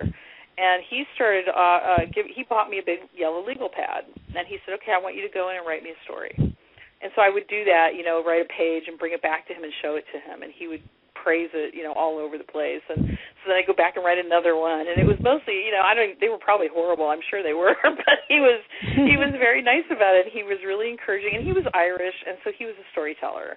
And he always had stories about everything to tell. And, most of them were not true. But he was very verbal and very funny, and so I think he was the biggest influence in terms of getting me to write, because he praised me, and kids love that. They love when they're good at something, and so I grew up thinking I'm really good at this, and so I became good at it because I thought I was good at it. I think. Partly. I think you are, absolutely. Oh, thank absolutely. You. In fact, I do encourage any of the people listening into the show. Before you set up any pre-imagined ideas, simply get the book and read it. The book is called Out. And this is Miss Laura Preble that we do have here on the show. And I believe that every book deserves a read, so that way if you're not going to like something, at least you know why you don't. Yeah, I think that's true. Absolutely. And I would, like I said, I'm fascinated by the fact that she's already a well-established author, numerous books under her belt. And just to get even this type of response, I feel embarrassed for the people that are giving it to you, because I know you have to deal with the critics, and I'm so sorry, Miss Laura, concerning that some of them have been so harsh, because I've read that book, I've adored it, I've loved it. How do you deal with critics like that? Well, I mean, that's when you put yourself out there, especially with this kind of an idea, I knew there were going to be people who, it made them angry. I kind of knew that going in, so I was prepared somewhat. I wasn't really prepared for personal attacks on me. I expected them to attack the book, but there were a few people. And then, by and large, like I said, this was only a few people. This was not a huge groundswell of hatred. This was a few people. If you look on Amazon, you'll see there's 25 reviews on there. They're 5-star reviews of people who loved it. And then there are 2 of people who were horrible and were mean and nasty to me. And I admit that when I first read these reviews, they were from LGBT people, and it really hurt my feelings, honestly, because I felt like, wow, how is it possible that I went that far off track? And this was before it had just come out, and I didn't have very many reviews on Amazon, and I thought, oh my God, did I really do that? Am I deluding myself? And so there were a few days there where I was really, really depressed and upset about it, because I thought, how did it go that wrong? And then when other people started reading and commenting and saying things about it, I realized, okay, no, I'm right. I did what I think I did, and these people just had a weird, viewpoint about it. And so once I got that, I understood. Once I got to that point, then I was okay with it. And I feel like it's, like I said, I think it's just they had goggles on about what they thought it was going to be, based on the description, And I had a lot of negative comments on my Kickstarter campaign of people who just read the description, and the book didn't exist yet. Had simply read a description and were, calling me out on it and saying how bad it was, and it was, homophobic and anti-gay and all this other, and I'm like, how would you know if you haven't read it? You don't know. Exactly. So I don't know. I in the media you've seen lots of examples of this. There was a movie several years back called The Last Temptation of Christ, and I remember with Willem Dafoe. And I remember a very similar firestorm of people being really upset about this movie about Jesus, but none of them had seen the movie. They were just deciding it was bad based on reading a description, and they were like, oh, we hate this movie. And then you'd ask them, well, have you seen it? No, I'm not going to see it. It's horrible.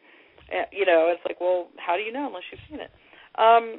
So I guess, criticism is going to be part of anything you do, and especially if it's a controversial issue like this, definitely. But I also think it's good to open up a discussion, because then it's that other people have read those comments and said, whoa, wait a minute, I read this book, it's not at all like that, and here's what I thought, and it does make people talk. So that, in that sense, it's not bad, Absolutely. That's why I wanted to have you on here to help people understand that before that they even consider to have an opinion, you should definitely read the book, quite frankly. That's what we're here for, to help people understand. And I truly believe that this is a book well worth looking into for anyone that's interested. And this is a love story. It is not what you immediately would perceive it to be. And even if it was, it still should have the ability for people to read it and understand what you as the author are trying to, hopefully instruct them down the path to learning. Mm-hmm.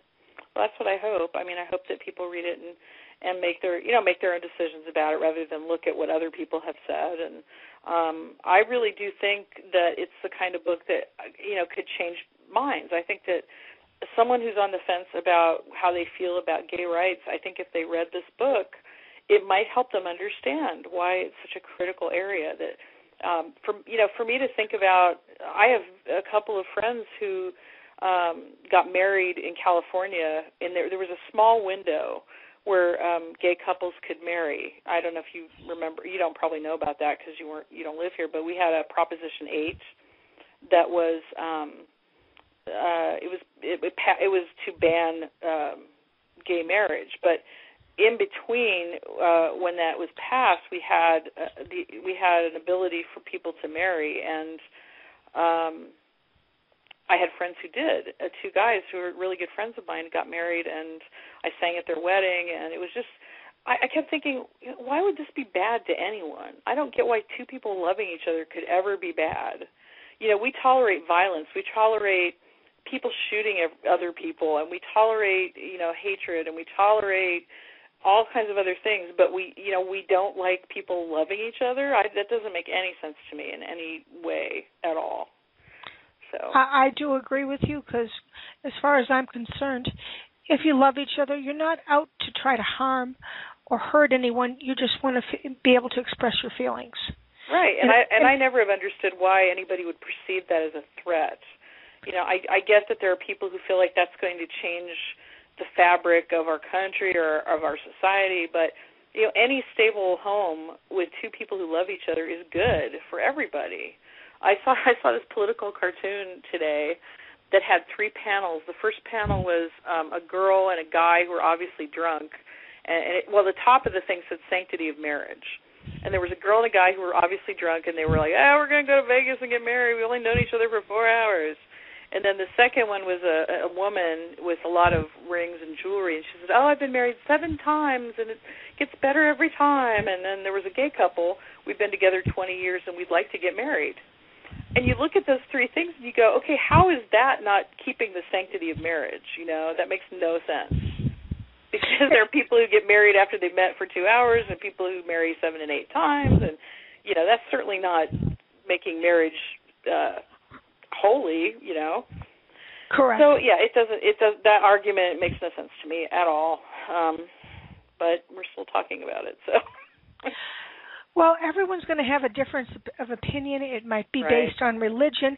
It might not be. It might be related simply on what they've seen or know that's out there. Too. Yeah, and what they've grown up with too. I think that's a big part of it. The culture you're in, and a lot of times people who don't know someone personally, who is gay or what, they don't understand. They don't have a visceral feeling of how that feels, and they don't understand that those people are just like them. If they've never met anybody or had real connection with someone like that, they may not understand it. And I guess part of what I was hoping with this book was that would be a way for people to access that emotionally, through the love story. They could say, I get what that must feel like to be treated that way in society. Well, you had mentioned that you're very much involved in the community.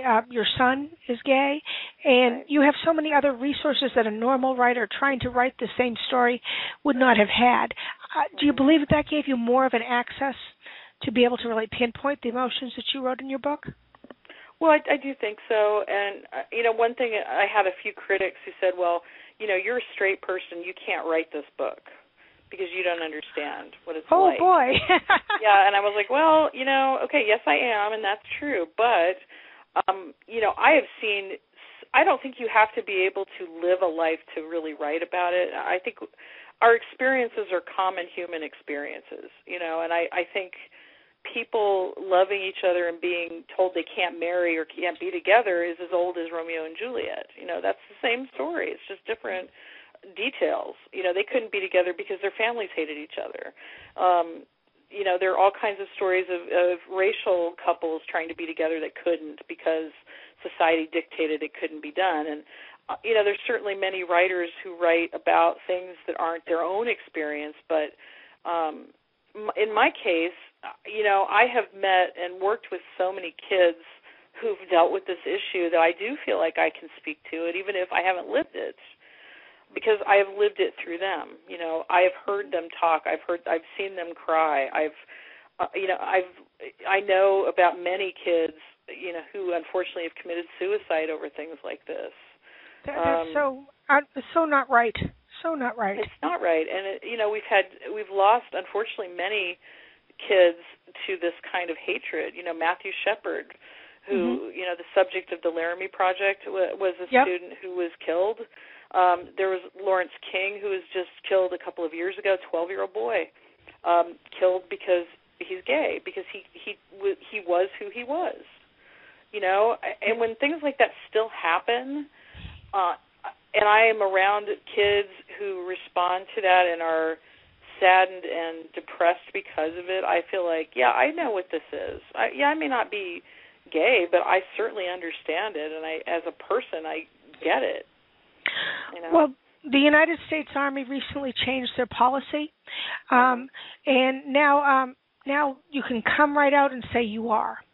Okay, right. Before it was, don't ask, don't tell, and I'm so glad for that, because I view, like, for instance, these young men and women, they're holding a gun, and if you're in a platoon, you have to depend on everyone in your platoon to have your back. Right. Truly, if you're depending on a person for your life, does it matter what sexuality they are? No, as long as they protect you. Right. And yeah. To me, that's so obvious and so matter of fact that yet it just only happened very recently that this has changed. Mm-hmm. It's like we are slow people accepting change, but I do believe change is coming, and a lot of things that we've never would consider. We're suddenly asked to think about stuff. As an example, my daughter, she's 13, and on the news they were saying stuff about the Second Amendment, and she's going, "Mom, what is that?" Mm-hmm. And I says, "Okay, let's go to Wikipedia. We'll look it up." Yeah. And in it, we read exactly what it is, and it clearly states that, yes, that is your right to have a gun, as an example, and within a militia. And I told her, I says, well, what if I handed you a gun and then took it away? Would you be mad because I handed you that gun and took it away and said, no, you can't have it anymore, when you already had the rights to hold it? Right. And this is how I feel concerning this topic. Everyone should have the ability to love the person that they love, whether that person is of the same sex or opposite sex. Mm-hmm. Who are they harming? They're not destroying the fabric of society. If anything, they're making it stronger with that love. Right. Well, that's what I think. And I know so many couples who are, LGBT, who are very stable couples who have been married. Well, not married. They can't be married, but you have been together longer than many straight couples I know. They're certainly not. They're citizens of the world. They're people like we are, like everyone is. And to say and to write in a constitutional amendment to take away their rights that they are guaranteed, I think is really reprehensible. That when they talk about doing that, putting in an amendment saying these people are excluded from rights, I think that then if we did something like that, we would be so off track of what the Constitution is about. It would be not the same document. They did a review on history based on how many people were for or against the Civil War, and they determined that if women had had the right to vote during that time period, they may not have gone to war at all. Yeah, they would have worked out a compromise, and women did not get the right to vote until 1920. Right, exactly. Well, and that's another good example of what I was talking about earlier, where you have to have people in the majority to help you.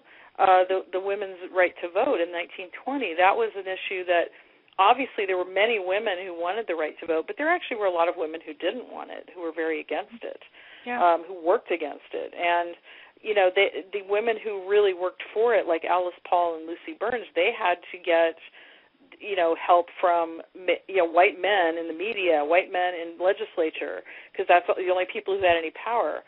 And they had to get that help in order to change things.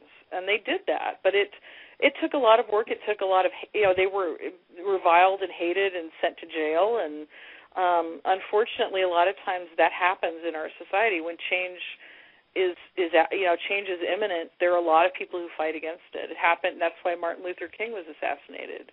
There are people who do not want things to ever change, especially if they're in the, if they're in the power structure.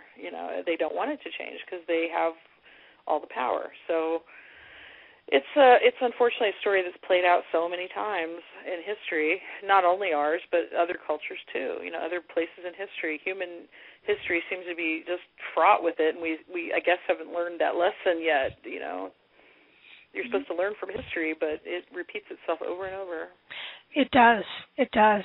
I see it now happening with a lot of different minority groups coming out and saying, hey, this has got to change, or this situation is going on that we don't want it to have. Even over in Europe, as an example, there's a number of factions that are fighting amongst themselves that have been doing so for centuries.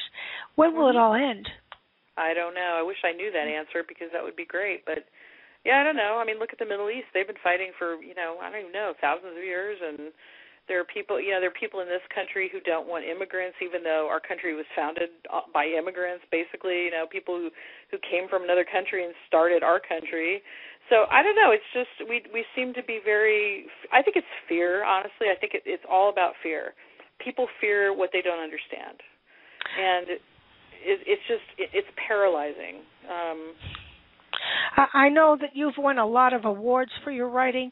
Can I ask you, what are the 3 major accomplishments that you would say that you're most proud of in your life? Oh, in my life? My whole life? Or you mean my writing life? Both. That's different. There's a lot of things. But well, in my writing life, I won a Kurt Vonnegut Fiction Prize, which was huge to me because I didn't mention Kurt Vonnegut, but he was also one of the influences in my writing and somebody that I really admire. Excellent. And I entered a short story contest a few years back, and I won this Kurt Vonnegut Fiction Prize, and I got published in the North American Review, which is a really great publication for short stories and fiction. So that was a huge accomplishment to me just because I felt like it was kind of the first short story anybody had looked at and really recognized as being really good, and it made me feel really great to have that happen. In terms of writing, when I got the contract for the Queen Geek books, that was a big, feather in my cap, and it made me feel really confident as a writer and feel like, wow, I really could do something with this. So that was very important to me. And I don't know, in terms of other things, having my son was a huge accomplishment because we were thinking we weren't going to have a child, and then we did. And he's turned out to be a fantastic source of inspiration, and I think kids make you learn so many lessons in life, and I feel like I'm a much better person for having had a child, and my stepson too. But I didn't have him all the time. I didn't get to go through everything with him like I did with my other son. So I think kids make you feel deeply in a way that is different from anything else.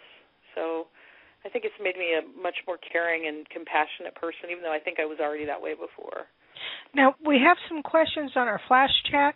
Okay. How long did it take you to finish your book, and do you plan on writing again? And if so, what genre? Well, this book took probably 4 years, but I didn't work on it, only that. And I did, like I said, I dumped a lot of pages. I revised a lot. I let it sit for a while. So it took me about 4 years to finish it. My other books, like my Queen Geek books, the first one I think took 6 months or so, or 8 months. A really different kind of writing, really different genre. And I think if going forward, yes, I'm going to keep writing because it's like I said, I just do that. I can't not do it. I've had many times in my life when I thought, I should stop writing. It's pointless. No one's ever going to read it. And I'm sure there are new, writers out there who have that feeling. Like you go, no one's ever going to see my book. Why should I bother? But I keep doing it, and so I will keep doing it. In terms of genres, like I said, I have a book I've done that's in the adult contemporary genre, and I'd like to finish that. And I like things in all different genres. I'd love to really write a really hardcore science fiction book. I don't know if I can. I love reading them, and I love the writers who do them. I don't seem to be able to really do that for some reason. I've tried it, and it never really works out right. So at some point, I'd like to do that. I have an idea for a historical fiction book I really want to do. So I've got all these things I want to get done. I have a musical that I've written that I'm trying to, get. I have the first act done, and I'm trying to finish it, and I've written a play, and I've written all kinds of things. So, I'm going to keep writing. Mm-hmm. Well, I definitely hope that you do. Absolutely. Thank you. Now, we do have a caller, and okay. I'd like that caller to bring that caller in. One moment. Okay. Hello. Hello. Hi. Yes, hello. You've reached Author's Chat. I have Miss Laura Preble here. Can I ask you for your name, caller? My name is Gilbert. Gilbert! I mentioned Gilbert earlier. You did. Buddy. You did. I actually have a question about your writing. Yes, sir. What do you want to know? You had sent me a few chapters of a book you were working on that I really loved called Shift. Oh, yes. And I'm interested to know if you're going to continue. Because I don't think I read a finished product. I have to speak send about that. that. Well, I did. Yeah, Shift is another book. I didn't even think to mention it because I finished it, and I couldn't. I just didn't really get anything going with it. But it was young adult, kind of middle grade young adult, and it's about a group of people who are shapeshifters who. But it's sort of a political book also because there are two groups. The shifters who want to be known and the shifters who don't, who want to keep it secret. And so there are these two groups infighting. But I actually did finish the first draft of that book, and it is all finished. And I actually started a second one, and then I got doing Out, and I kind of didn't go back to that one. But I'm glad you brought it up because I really should finish that and get it done. And I loved the story, and I just remember thinking, well, okay, what happens next? But I don't think I ever followed up with you to finish reading it. No, I don't think Which is weird because I think the middle school in the book was named after me. So of course that's right. It was Quintana Elementary School. Now I've told your name, everybody knows who you are. So sorry. You're gonna my tens of fans will care. That's right. Yeah, I use people's names, Janice. I use a lot of my former students' names in my books just as a little secret shout out to them, so they can read it and go, that's my name in there. So I named the middle school after Gilbert, I think. And there was another thing too that you were like it was a book of philosophy that's in Out. Well, in Out, in Out somebody I think gets executed for reading a book. No, I wouldn't execute you. No way. I'm kidding. No, I think they're talking about a book punished for reading a book that I wrote. Yes, it's a book about philosophy and religion by Quintana, and the two, McFarlane and David, the dad, are talking about, he's like, are you going to get me a copy of that book so I can read it? And it was a book of philosophy and religion, I think. So that's kind of fun. Yeah. Now you have to write that book, so. Well, it's real. moving right along. No, but it's great. It's great to hear you keep talking about writing because, you know, you taught me not 25 years ago, like you said, maybe 15. But I thought it was longer, but I don't know. No. Oh, you just don't want to be that old, that's all. Exactly. No, but I think you encourage a lot of people my age and people that I'm still in contact with to kind of keep writing ourselves, and that's just wonderful. Well, I'm glad I could do that. That's really a big, important part of what I hope to do in life, so I'm glad. Yay! Yeah. Yay! So, yeah, congrats on the new book, and, you know, we've got some ideas about what to do with it, so. Oh, good. I can't wait to hear. Yeah. Thank you. I've got a box ready to send you, in fact, in the back of my cool. car. Awesome. Yeah. Now, Gilbert, was she a good teacher, or did she, you know, grade you harshly? Oh.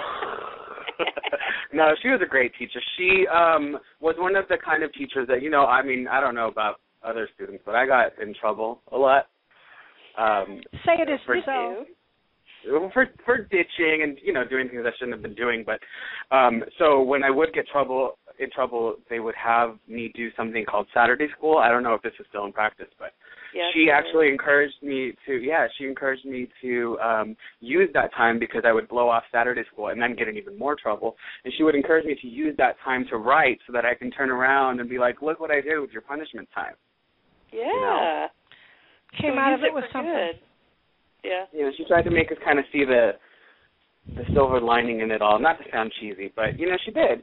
And it was and it was encouraging in a way that, you know, it was kind of trying to get you to see the big picture, which, you know, when you're 16, 17, you don't it's all about, you know, dumb stuff really, but yeah, it is kind of, but I had some wonderful students where Gilbert went to school as Mar Vista High School, and we had some amazing students there who were just, I'm still friends with a lot of them, even though they're like in their 30s now, right? So that's kind of weird, but you know, they're all adults. And well, also I think what you did is you didn't talk to any of us like we were kids. You know, right. You treated us like regular people, and I think that's what we responded to because it wasn't the best school. It was in not a horrible neighborhood, but there were things that happened here and there that could make it a little more. Could make it a little more. Stories about the things that happened there. There were some interesting stories there. Yeah, but you know, I think if people today were to have a say, that wouldn't be their first choice to send their kids to school it would there. Probably not be. No, it was really in some ways. Yeah, and so you know, we got talked down to a lot by a lot of people in the administration, and she wasn't one of them, and I think that's why we liked her. You know, I was like, oh, we're human. Yeah. But I think that really good teachers, you know that about kids. That kids are they're people who haven't, you know, they're at a different point in life. They're not alien beings. They're not like, you know, they're people who are at a different developmental point in life, and they're. And you mentioned how you having your son was a big accomplishment. And I think that's perfect to say because years before you even thought of having him, you were already nurturing so many of us. You know, probably because you just had that. You had a lot of practice. You did. I did, and a lot of us needed it.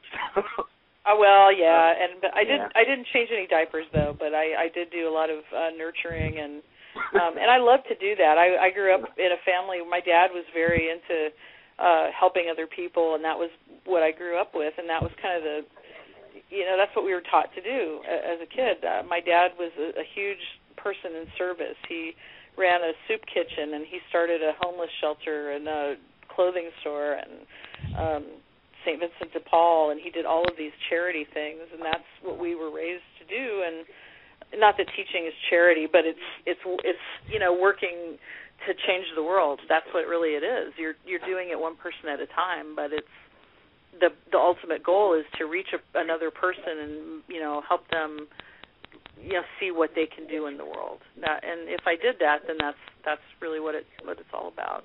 Well, you also taught English to me for a little bit, and I don't know if you remember it, but I think I do. Yes. I think the great thing with English teachers and any kind of teacher really is you ignite your student with that spark to continue to want to learn, and that's what a good teacher does. And so, you know, when you have a kid coming home from school, you know, telling you, oh, my God, I started reading The Great Gatsby, and your mom's like, what's The Great Gatsby? You know, I think you're onto something. Yeah. Well, I know there's always every year a few that do that, and then there's a few who go, "Why are we reading The Great Gatsby? This has a lot of words in it, and I don't like it." But there's always a few that you hit that spark, and you get them to think about something, and you never really know what thing is going to spark what kid. I had a kid one year who was a wrestler, who was really not an amazing student, but we read The Great Gatsby, and that thing, it just lit a fire under him. He loved it. And then he started writing poetry, and it was like I never would have thought that particular kid would have responded to that particular book, but you never really know what you're going to do or what you're going to say and how it's going to affect kids. And I think teachers also have to be really mindful that everything that they say affects kids. I think it's hard to remember that sometimes, especially if kids are not cooperating, which happens to every teacher. It's easy to forget that whatever you say is going to be important to them, and you have to be sensitive to how they feel and what their needs are, and also what's going on in their lives, because they're not just students; they're people that have lives and problems and things happening at home, and I think that's a huge part of when you're a successful teacher. All the ones I know that are good teachers who really kids respond to, they're aware of that and know that about kids, and are sensitive to it, which I tried to be too. Of course. I myself, I've had teachers that were extraordinary, that truly encouraged learning. I am so glad that you are one of them, truly. Oh, well, thank you. I really have enjoyed doing it. It's hard work. It's definitely hard work, but it's very rewarding work, too. Now, is this, when you teach for your upcoming books, are you going to be using some of your experiences in that?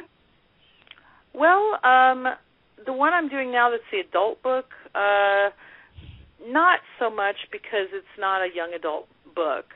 The other ones that I've worked on that are specifically about high school students, I do use what I'm doing in my teaching. I use a lot of the characters and the people I see. I think that I also, I do really pay attention to dialogue and how people talk, because teenagers talk in a specific way, but it's also an indication of how, what terms and what things are in the culture now, because they're always very much ahead of the adults on that. They know kind of what cultural things are becoming important, because I think adults lose touch with that because we're all busy, working our jobs and having our kids and doing that. And so things in the culture are shifting, and teenagers, I think, are really a great barometer of that, that adults are not necessarily. So even writing an adult book, I think that gives a good insight into how things are changing in the world. Like, for example, you wouldn't necessarily know this with adults, but with teenagers, there is huge amounts of technology that is becoming the way that everybody communicates. It happens with adults too, but with teenagers, you'll literally go into a room full of 40 teenagers and 30 of them are on a phone. They're not talking to each other. They're on a phone. They're texting. And yet the funny thing is they're communicating more than we ever did before. They are. Yeah, they are in a way, but then they're also, and they will tell you this, because we actually just read an article and we had a very long conversation in my classes about this.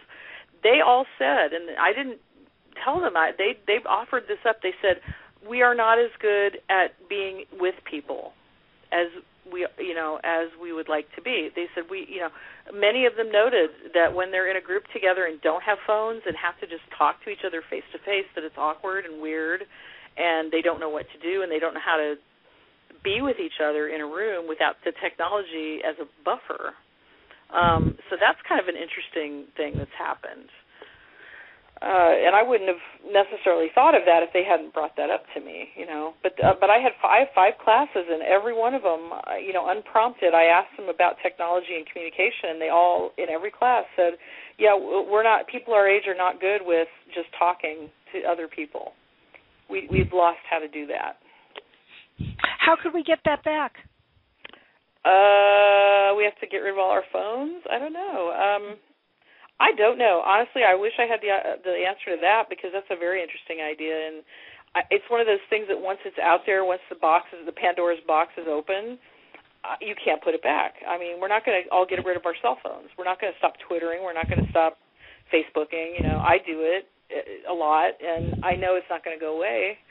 So I don't really know. I think that I hope that at some point people realize that there's value in humans and human interaction, and that maybe some of the shine wears off the technology, but I don't know. I'm not sure if it will. I think that people will always try to reach out to others. There's been so much more that has been happening in this world. The more newer and newer technology, for instance, as an example, Google Glasses, they're supposed to change everything.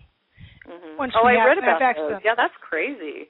And the glasses that you put on, and then you see with you don't have to actually have a computer at all. It's just on your head.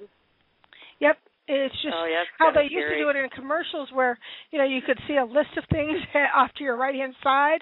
Right. I know, it's like science fiction. Like I was saying about Ray Bradbury, how he kind of prophesied what would be happening in the from the 50s to now. And that's the same thing. In science fiction, it used to be, the RoboCop with the little display, and they could read things, and that's exactly what those glasses are. And I wouldn't be surprised if at some point it's in your brain. They put it right into your head, and I'm going to say no. I'd be like, no, I don't want that in my head, but thank you. So I'll be the old lady who can't see anything because it's not in my brain. Well, there's still many people out there that refuse to use a cell phone. Yeah, I know, that's true. They don't own one at all. They don't want to own one. They want to not be with technology. And, in fact, I remember reading a book by Stephen King where anyone that listened to a cell phone was immediately reprogrammed. Oh, I didn't. And the only thing that was normal, so-called, was the people that did not use a cell phone. Oh, that's an interesting idea. And I read the book, and right off the top of the head, I can't think of what it was called, but I think it was called Cell. And maybe we are too dependent upon technology now. I don't know. I mean, I use it. We're using it right now. Gilbert could call in because we were using it, and there's amazing things about it. There's great things about it. There's so many grassroots things happening. I published this book because of technology. I couldn't have done it the way I did it without that. So it's certainly not like I'm saying, oh, it's all bad. I think we have to balance it. It's like everything else. We have to balance it with other things. Humans need real human interaction that's, physical, face-to-face. And I notice this a lot in school because as a teacher, students every year are more and more used to getting their delivery system of information is electronics. So it's harder and harder every year for human beings to be interesting to them. Mm-hmm. They'll sit there in class, and it's a struggle more and more every year to get them to turn off the phones and get them to put them away and get them to take the earbuds out of their ears, and because they're so used to technology as the delivery system of info. And I told them also they will talk over me. Uh-huh. Even if they like me, they will talk over me. And I finally realized it's because to them, teachers are another form of media. And they do that with all their media. They talk over everything. They talk over their headphones. They talk over their, they're texting and talking at the same time. And, I really think that's why there's so many problems in schools. I think that's a big part of the issue. I think the family should come more into being. We've kind of gotten a way of basically of letting our children grow up in front of TV sets, and that's not right. The family should be there to be able to talk to them. Everyone thinks it's kind of corny, but if you have at least one meal with your family, whether it's breakfast, lunch, or dinner, you're going to find out more about the people that you're sitting down to eat with at that time of day than any other time. Oh, yeah. And it's so important to keep a family cohesive. Truly. Now, what I think also it's important to, when you have kids early on, get them into the habit of talking, not pretending like they're not there and they're not important because you're having the adult conversation. Because, if you don't ever talk to kids, how are they going to learn that? They're not going to be able to learn the way to talk to other people if you don't talk to them. So we have conversations with both of our sons. We always had conversations at dinner or, wherever we happen to be in the car. We never would let them we don't let our younger son take, games or anything in the car because we don't have a DVD player in the car either. We want him to look out the window and talk and interact with us. And so I think parents really need to do that. And it's hard because it's easier, it's easier to put them in front of a computer or a TV. And I'm not going to say I never do that, because I do. I've done it. Like I need an hour to write, or I need an hour to do something, and I'm like, okay, watch TV or read, do on the computer. But I think it has to be balanced. Like everything else, it needs to have a balance. So, yeah. I think so. One thing that we try to stress, and we do try to mention at least once a week, is that we'd like to encourage families just to simply take out a half an hour, grab a book, everybody sit in front of, the person that's reading the book and ask questions as they're reading. Mm-hmm. Definitely be able to, that way everyone has this one book in tune with each other. Like, I strongly recommend reading, like, as an example, the Harry Potter books. Mm-hmm. Just doing that whole series as a family, and then you can watch the movies and compare. Was the movie as close to the book or not? Which character did you like? Why did they do what they did? Yeah. Well, my son's 10, and I still read to him. I've read to him since before he was born, and I still read to him. And absolutely, he loves that. And I actually read to my students in high school. I read stuff. I've read not all of it, but I've read pieces of The Great Gatsby to them so that I can, point things out to them, and I can talk about it with them, and we can have conversations. And I think that they still really like that. They like me to read to them because there's something about being read to that's really appealing. So I think that's great, and I think it's really a good thing to do. Well, before TV sets and, radios were, reading was it. That's how a family was entertained. And right. they often read to each other. Yeah. And nowadays, of course, that does not happen. And I would love to see that come back. Well, maybe it will. You never know. Hopefully it will. Mm-hmm. Now, tell me some more about what you've got coming up, because you mentioned numerous books. Yes. Well, it depends on which one gets finished first. I just have a bunch of projects. I'm like Shift, like Gilbert was mentioning, is finished, but so far I haven't really put a lot of effort into getting it out there. But I would like to, because I think it's good.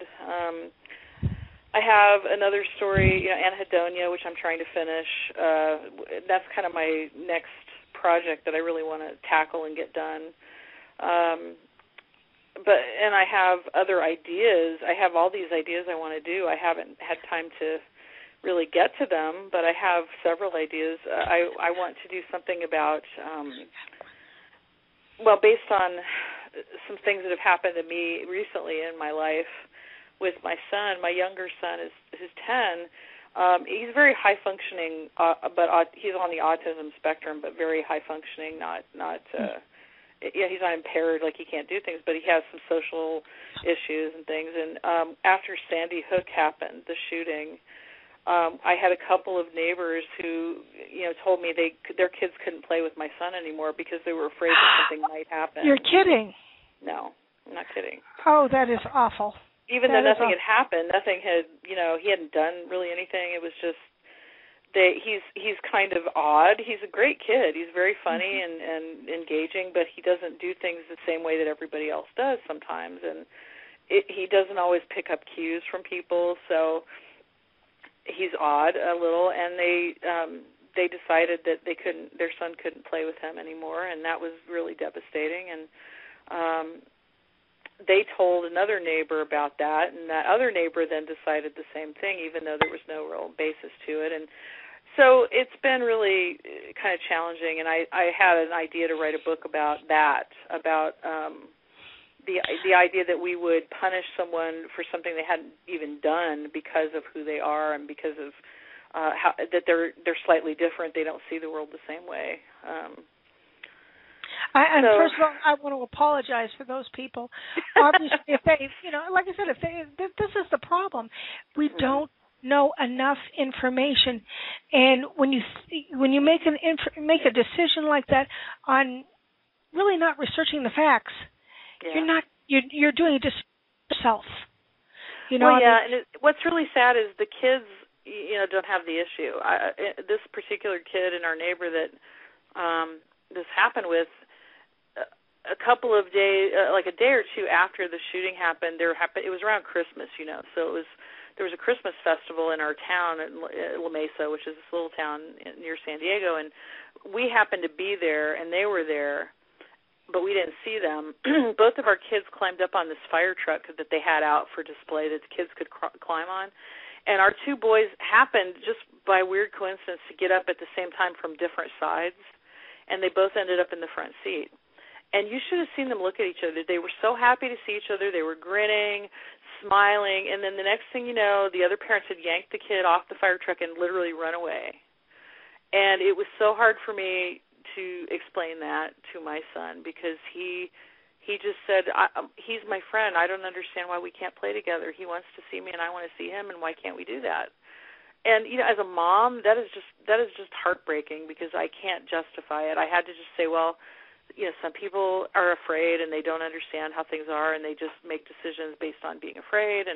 But honestly, I can't justify that behavior. I can't tell him why that they did that. I don't know how to tell him that. I think education is needed, truly, yes, in this case. I do encourage you, the topics that get you upset, please write about them. As a writer, you have more of a voice than, say, the average, Joe or Jane out there. Right. And books are precious. I mean, they will continuously keep on helping people learn. Yeah. And that's the thing I think is really great about, books, like Out specifically and some of these others. I wanted to do Anhedonia because I think there's a big stigma against mental illness in our country, and I think we judge people who are mentally ill and find them, or, autistic or anything that's different. We kind of tend to brand them and fear them, and I think that's not necessary, and I think that it's a real disservice. We lose a lot of very good people because of that. So that's another issue. That's why I wanted to write Anhedonia, because I wanted to deal with that issue. And then this other book, I only have a title. I don't really even have much of an outline, but I wanted to call it Mother of Monsters. And if I if I could get that going, I think that would be a good book too. I think also. In fact, I do hope you get all of this done. Cause basically, I need another like 24 hours a day, though. I don't have enough time, so maybe you can do something for get that happening. I often tell people, if you could put yourself in the other person's shoes just for a few moments, then maybe you'd have more of an understanding what goes on. As an example, the Elephant Man. He had so much prejudice against him, all because of how he was born and, what happened. And this was strictly a disease that they had no cure of at this point, and now they have actual medicines that these people can take that, can affect their bodies and bring them back to normal, at least our so-called normal. And it's just amazing. I remember watching a Star Trek episode. Forgive me, it was Next Generation, and I like both of them. That's and one of it was Wesley. Wesley was saying, what an interesting looking species, and that our sight was one of the last things that we used to judge people with. They were so advanced as human beings, and I'm thinking to myself, we can be that way now. Right. We truly can be. Yeah, we have that capacity, definitely. Yeah, I myself, there was an ad in the magazine for a child that had a cleft lip, that it was born that way, and how if you gave some money to this charity, they'd be able to get a plastic surgeon to fix that. Yeah. And that's originally what plastic surgery was supposed to be about, is to fix cases like that. It wasn't to do, the chest and, the butt. No, it was supposed to help people that are... fix physical deformities, yeah. Absolutely. And they still do that, but it's the people that buy the chest and the butt stuff that help pay for that. It's money. Money is a driving force behind a lot of things that really it shouldn't be.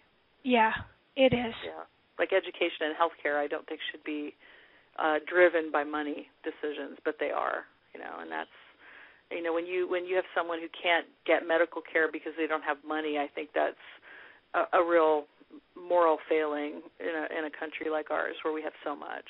Well, our library system currently right now is on the attack. Basically, most communities are looking to cut every spare dollar and dime that they can find, and the first thing they look at is the libraries. I encourage people, use your library while you have the chance to. Unfortunately, 20 years from now, that might be a figment of the imagination to be able to do so, which is horrible. Well, what's funny, we were talking about Ray Bradbury and Fahrenheit 451. In that book, books are outlawed, and the firemen set books on fire instead of putting out fires. And what's very interesting about that book is when the main character questions that and says, I don't understand why we do this, the fire captain tells him, well, it's not because books are banned, it's because people decided not to read because reading makes you think and thinking makes people fight. And so it wasn't the government that took it away. It was people who gave it away.